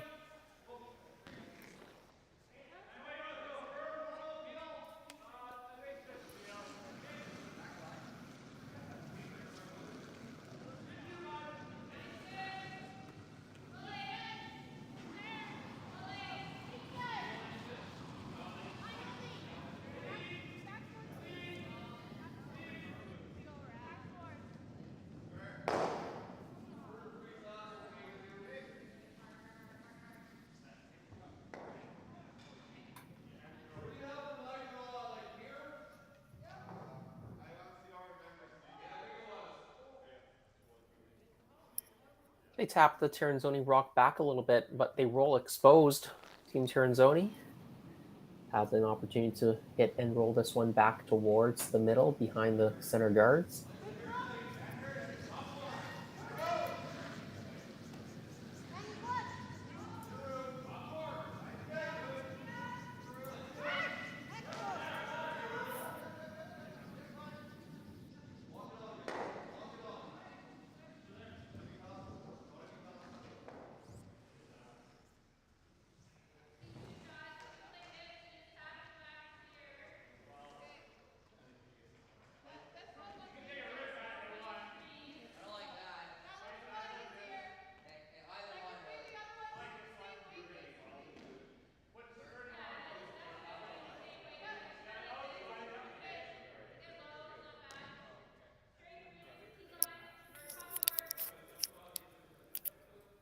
They got a bit of a half roll. Actually, that's a good spot for them. Enough of a roll such that Team Jones can't really hit and roll behind cover that easily. So they're going to play a shot, maybe a freeze onto this shot stone blue.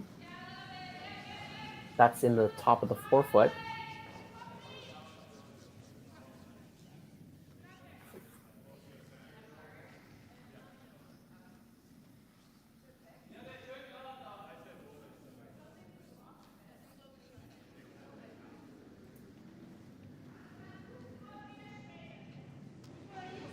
Well, that rock doesn't make it past the hog line.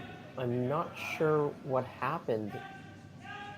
It looks like it just grabbed something. Mackenzie was looking on the ice after she threw it.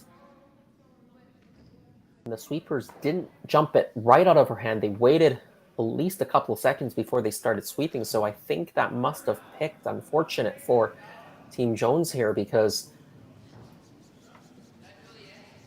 this gives Team Tirinzoni an opportunity to really shut down the rings and build a multiple point end. This one is over curling though, so maybe Team Jones will get a break back. They're trying to sweep that to have it crash on the top guard, and it actually goes by. Doesn't really move the guards all that much, but it does leave the same shot available for Team Jones if they want to play it.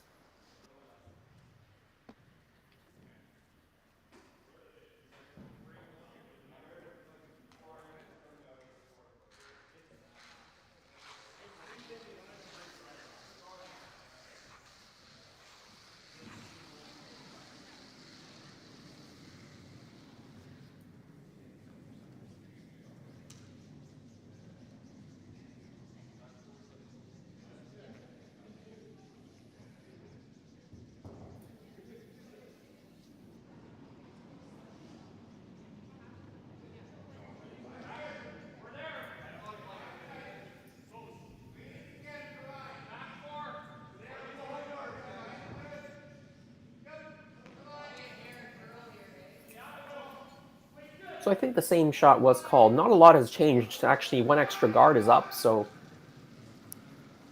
in fact, that same call that Mackenzie was trying, probably the wisest decision here.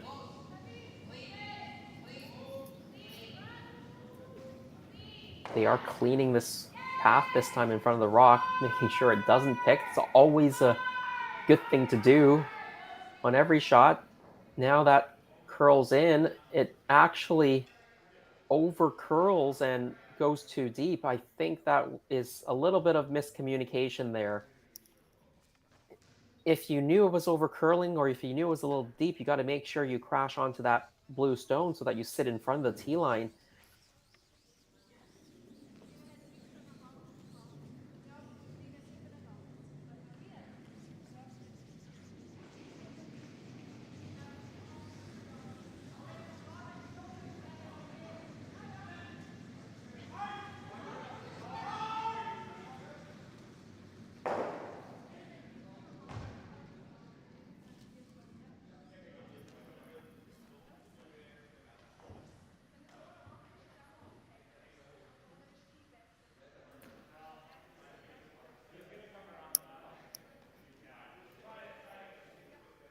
Well, that was definitely an unforced error from Team Jones. The rock was reasonably well thrown.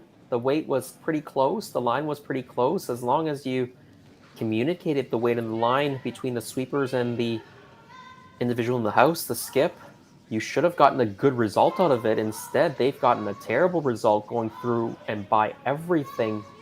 And now Team Tirinzoni has a chance to play the same shot, come into the top of the rings and really close off the scoring area. They rub off the guard, but they end up in an okay spot. They've got their shot rock protected. I think, Jennifer, they've got to play some sort of a hit now. The question is what you want to do, how hard you want to hit it, where you want to roll the shooter. There's not a lot of options, actually. I think you got to hit the one that they just threw.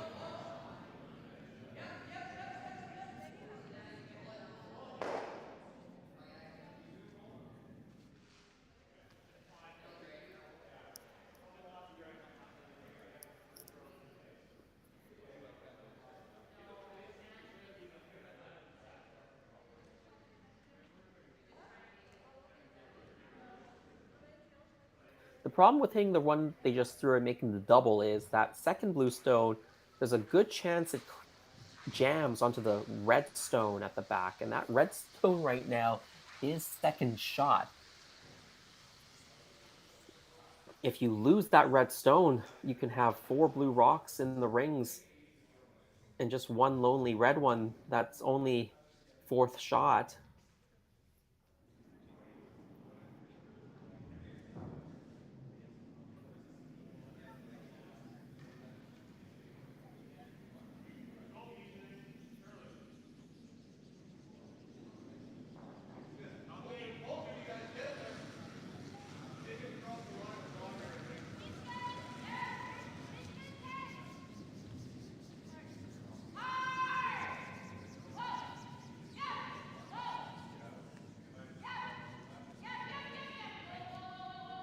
Well, they are playing the hit on the blue. They drive it straight back, so they avoid the jam. They keep the shooter in front of the ring, so that was a good play. Blue-ish still shot stone. Well, hard to say. Red might actually be shot stone now. That blue rock with that nose hit traveled a little bit higher in the ring, so it is pretty close. I think it is blue, still shot stone, red second shot at the back. But they've left their shooter, that red shooter, in a good spot to use. They can definitely promote that on their next rock.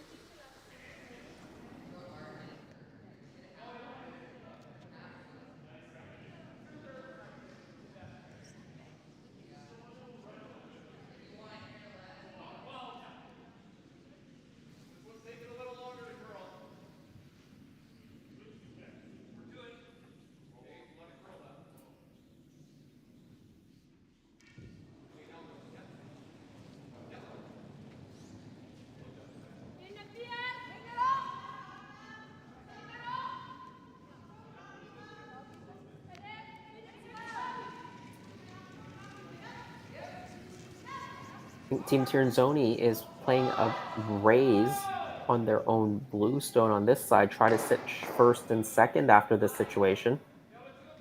Moves it onto the top of the 4. Nicely done. Can you see enough of it to make a double? On the right-hand side, probably not. Probably need to raise your own stone in, the one that you just threw.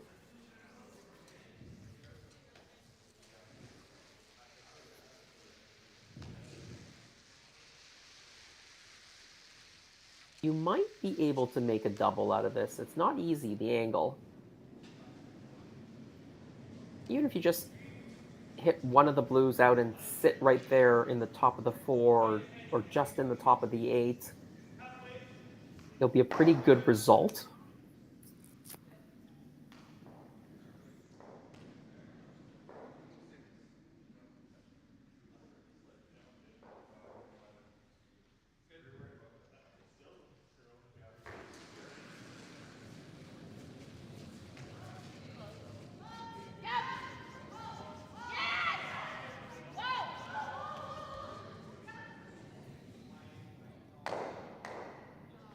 Oh, a little slip there. They do get the rock to go.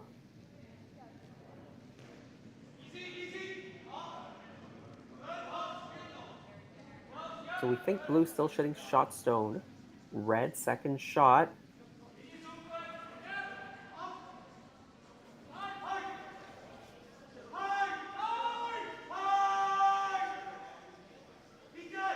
Got an unfortunate result at the end. I mean, they hit the red into the blue pretty solidly, but just a little bit on the backside in it. That's why it squirted out the back.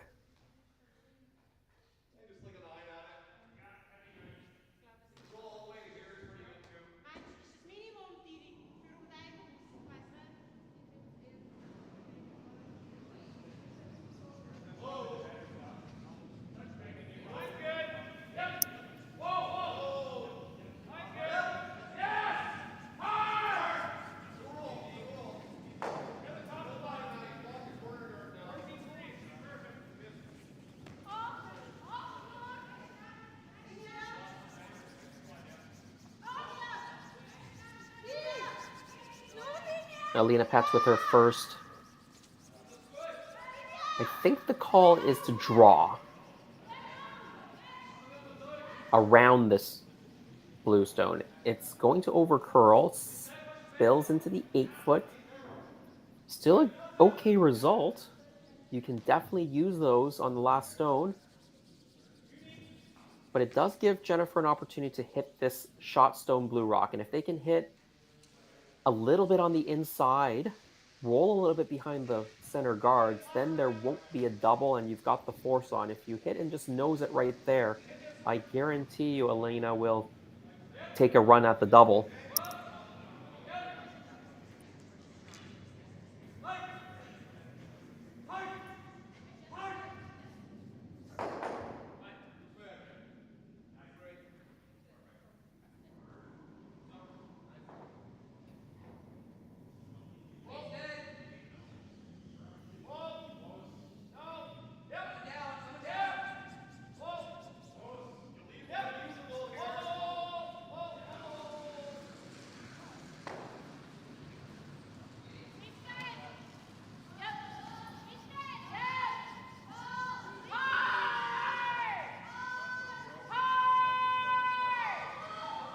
Jennifer Jones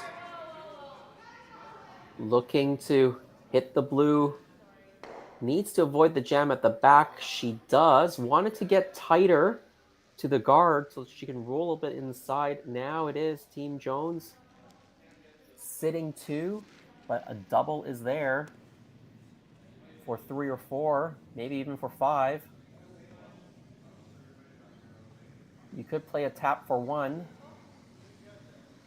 But the risk reward is definitely saying play the double. As long as you make contact with this top red, you're in no danger of giving up more than a steal of 1, and you have a great opportunity here to just seal the game away if you can make the double.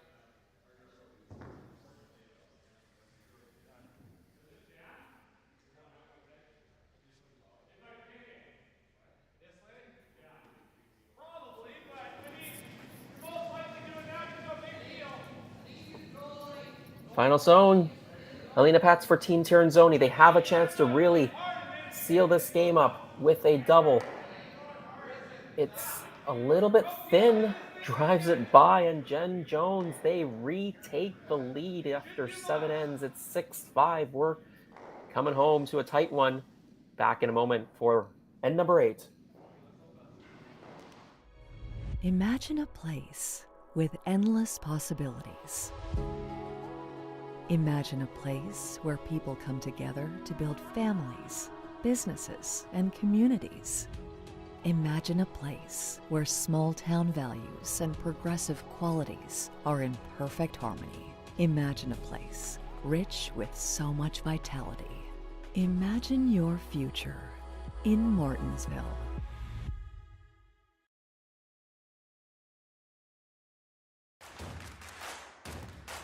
Imagine being able to stream every curling game from every sheet from any event, be it your Wednesday league game, bonspiel, or corporate event. Curling Stadium offers an all-inclusive streaming solution featuring high-quality cameras, ease of use, great reliability, and minimal installation.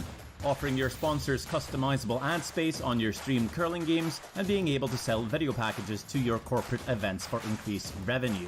With Curling Stadium, you can stream to any device, be it your mobile phone, tablet, or computer. Push the feed to your desired platform, be it Facebook, YouTube, or any other social media. Curling Stadium is simply the way forward. Where it's commonplace in other sports to televise every game, we want to do the same. Curling is a global sport, and it's time it gets the coverage it needs. Make your curling club the next Curling Stadium.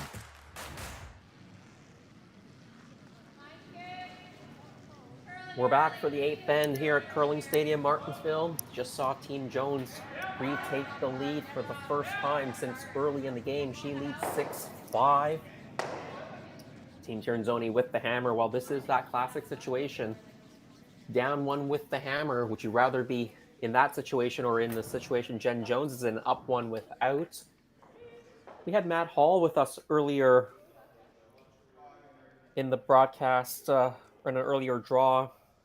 I asked Matt Hall this question: what do the stats say? And the stats say, on the whole, Team Jen Jones would be the favorite under this situation. Has a 60% chance or so of winning, 40% for Team Tirinzoni, but every team's stats are going to be different. So those are just generalized stats for a general high-performance type team, but each team might have their individual percentage.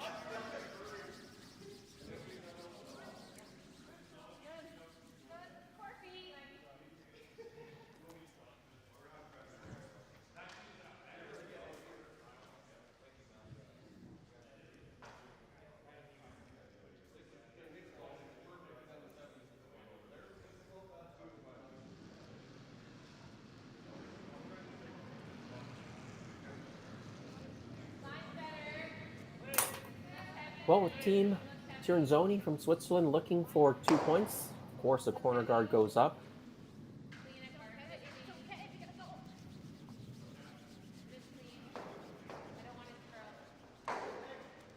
Team Jones looking for that center guard.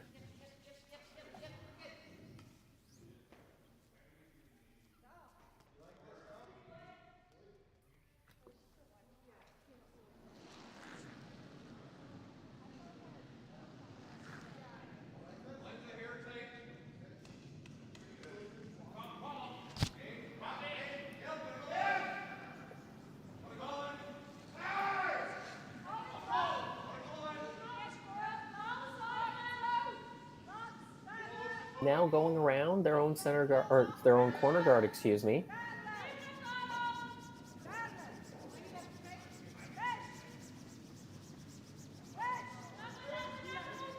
Trying to get this completely buried.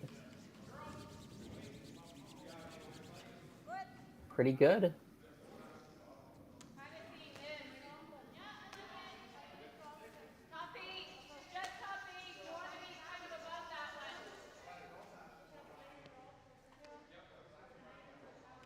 Not a lot of choice for Team Jones. They just have to throw another one into the top of the rings behind that center guard.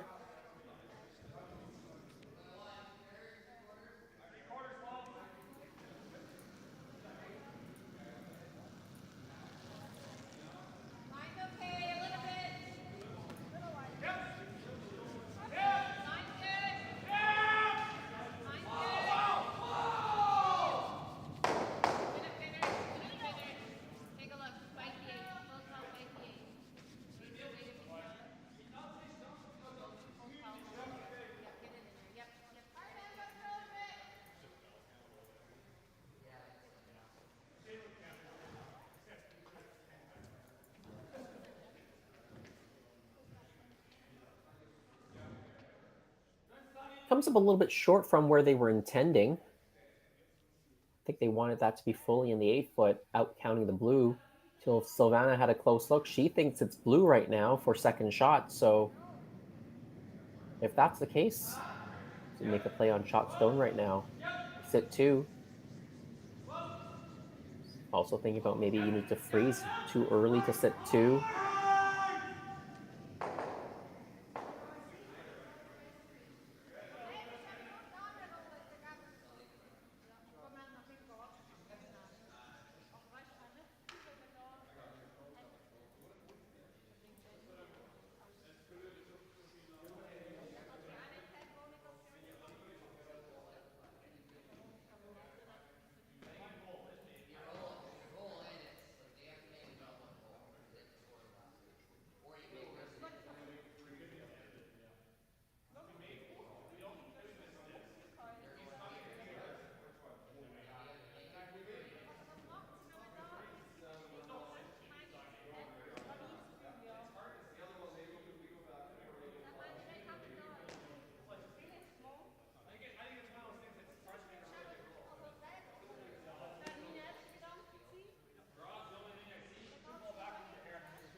They're still talking about this, but I think they finally decided they're going to play a softer weight shot.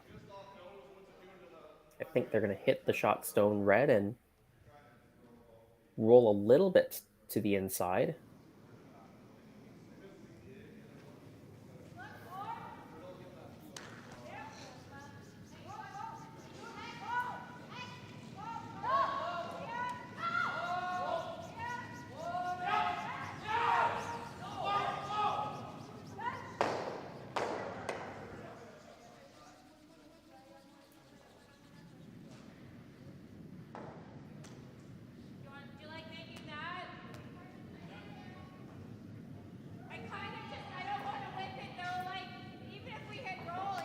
They roll out a little bit too far.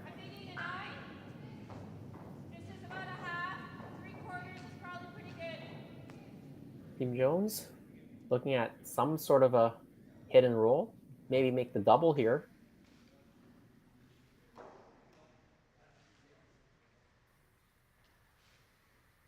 The hit and roll is very nice if you can sit on top.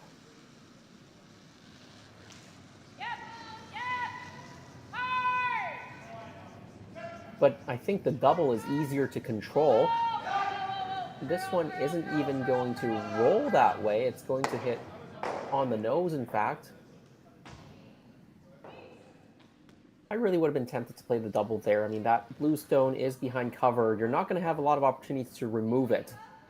And that could be the second point for Team Tirinzoni. So when you have a chance to get rid of it, why not?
Tap there. Moves the red stone to behind the tee line. Now Team Jones has to be more careful with their hits. They go straight back, it'll jam. If you hit it off half a rock, it'll jam into the other one.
Well, they've looked at several options, and Jennifer has decided to just draw, I think, behind those center line stones. Try to hit full 4.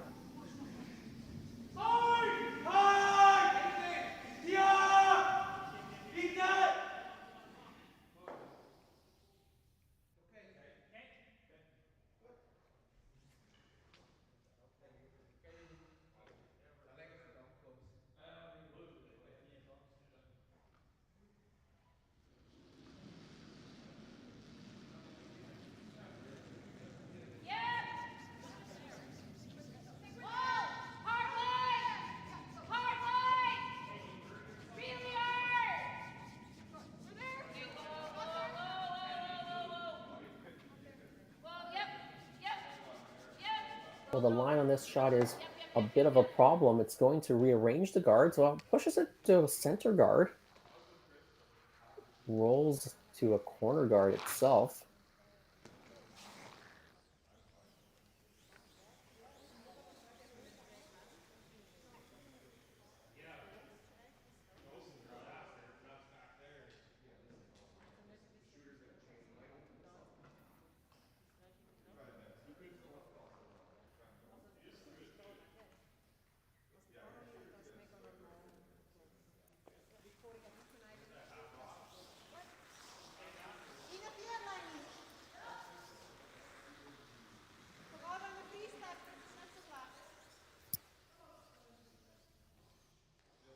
I think they like to tap that blue stone up to be shot stone. You can even tap it up to a freeze on that back red stone. Keep the shooter right there.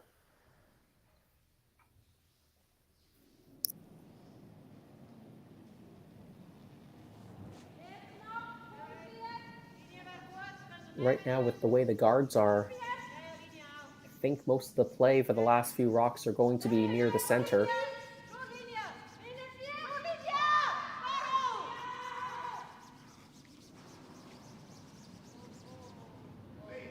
This rock over curling a hair.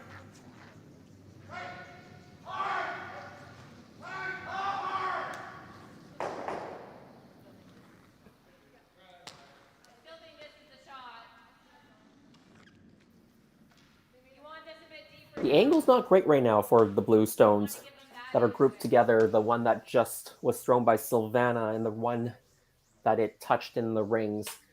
You might think, why not play the double? Well, if you play the double, your shooter will at best just stay there, and you're leaving Silvana Tirinzoni a draw to the top of the 4 behind cover.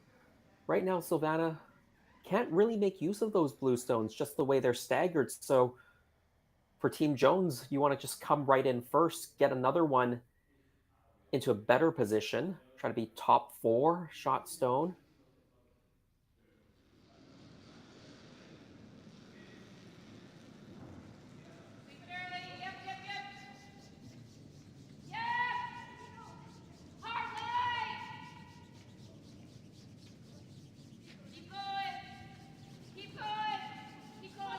This rock also diving towards the guard, and again, it crashes. Always also was a bit light, so probably a little bit off on both sides.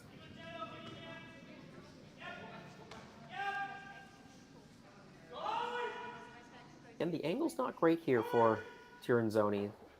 They probably need to move these blues because the angles are so unfavorable right now that you want to make them a bit better for a future shot. You might be able to just push that blue that is closer to the 4 foot enough into the 4 foot to be shot stone as well. So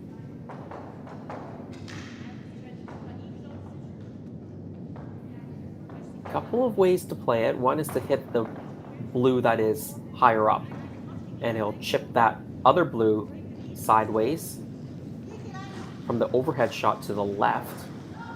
The other way is to curl into the blue that is second shot right now, kind of crossing the face a little bit and pushing it back.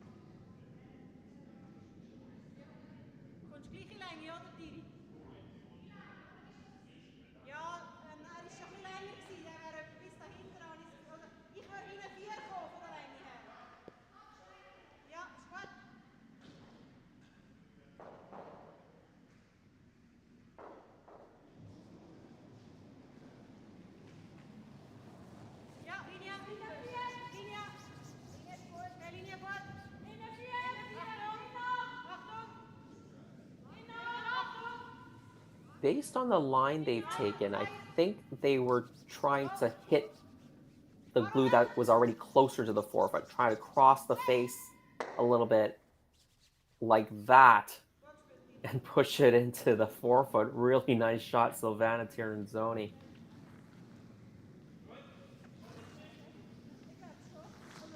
And now blue does sit shot stone behind their own blue stones that's in the 8-foot. Team Jones with their 2 draw attempts that ended up crashing on the guards. They've made that out-turn draw for shot stone extremely difficult now. They have to go really wide. Probably is still there with the amount of curl, but it could be a bit of an adventure and a guess on the speed and the line. I think there is a shot to be played here.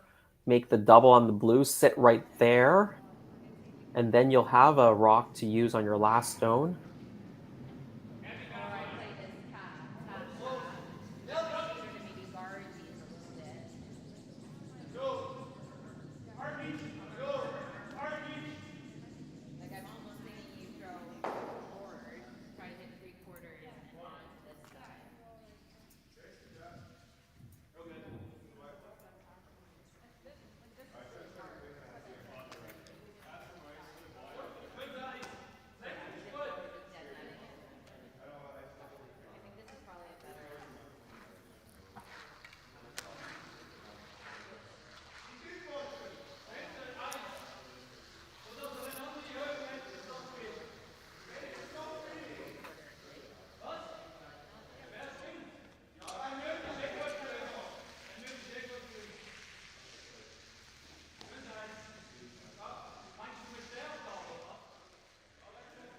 So Jennifer Jones, first rock, they've decided to run the center line guard into their red that's in the top 8, just biting the top 8, and drive that into the rings.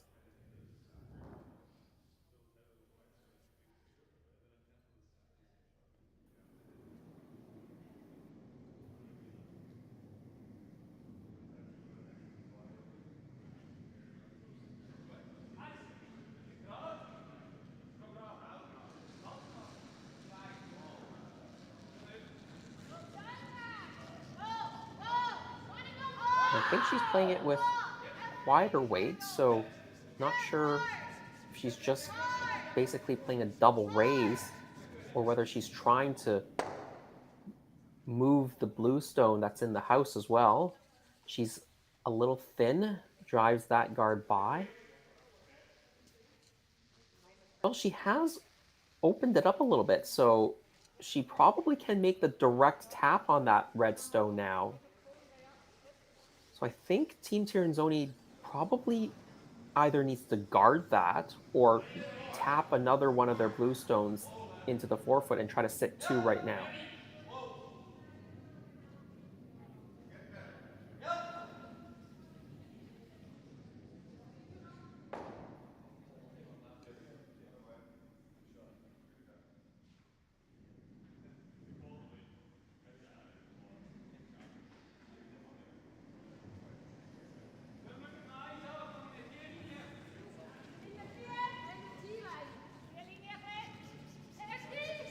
The Swiss team down by 1 with the hammer. Alina Pat's her first of 2 skip stones. They are playing a tap right now to try to sit first and second, I believe. Trying to sweep this one over for some more curl. It does make contact. I think they are 1 and 2 now.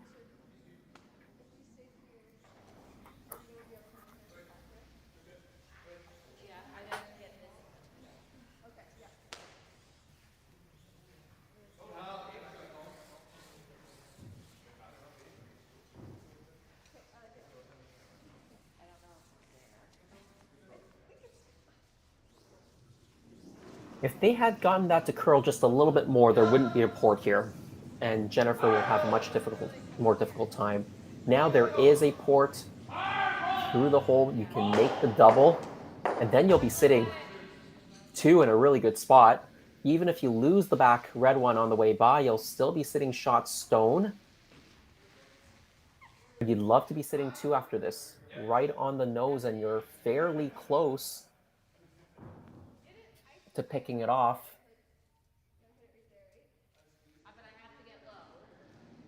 The port is small.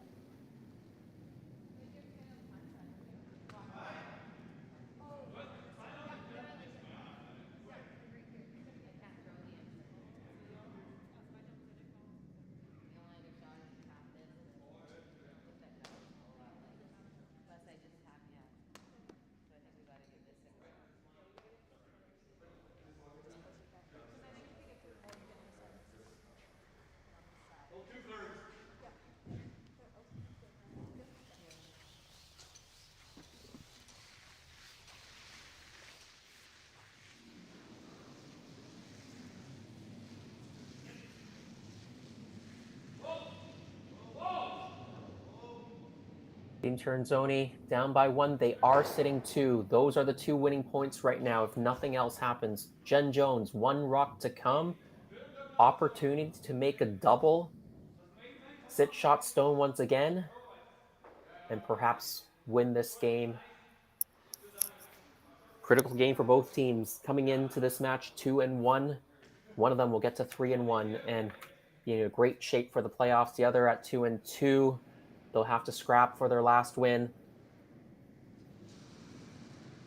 It's a small port for Jennifer Jones.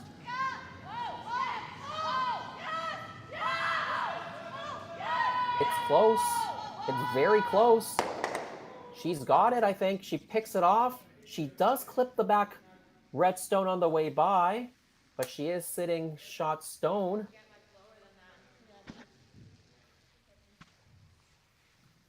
If it curled just a little bit more, it would have picked that back blue stone cleanly and left Jennifer sitting 2.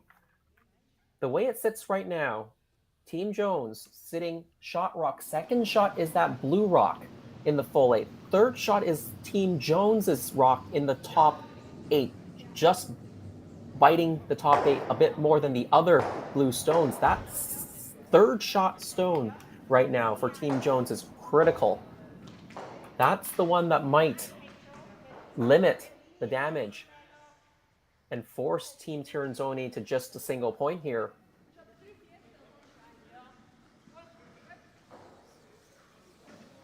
But there is a shot through the same port now. She can make it through, remove the red stone.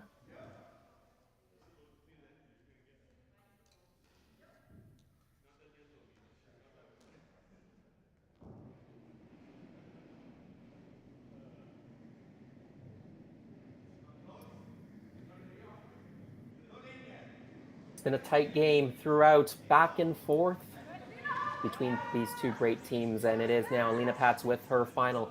Needs to come through the port, remove the Jones stone, try to sit right there for 2. She's close. I think she's done it. Wonderful shot by Alina Pats through the port. 2 on the board for blue, and handshakes. Team Tirinzoni picks up a hard-fought victory against Team Jones. They improve their record to 3-1. 1 game left. They're going to play Lorraine Schneider later tonight. Jennifer Jones, they're at 2-2.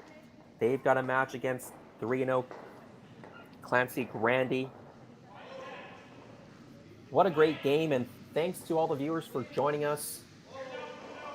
We do have 3 more draws today, 12:30, 5 p.m., and 8:30 p.m. Saskatchewan time. If you're working off the Eastern time zone, you want to add 2 hours to that. That's 2:37 and 10:30 p.m. Well, what a great match. On behalf of Curling Stadium and the entire crew, Rory McCusker, James Gordon, Jerry Gertz, my name is Jason Chang.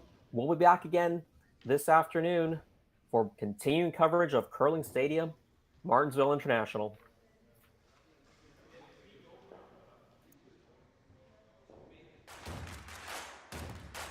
Imagine being able to stream every curling game from every sheet from any event, be it your Wednesday league game, bonspiel, or corporate event. Curling Stadium offers an all-inclusive streaming solution featuring high-quality cameras, ease of use, great reliability, and minimal installation.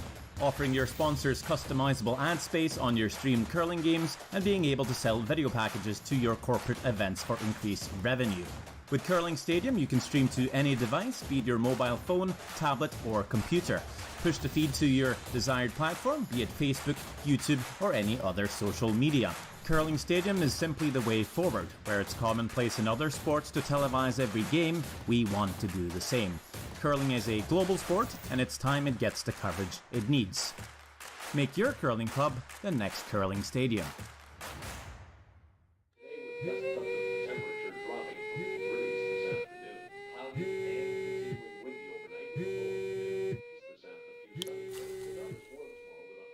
For victims of domestic abuse, fleeing may mean leaving everything behind. There is hope. SaskTel provides brand new cell phones so that starting over is possible.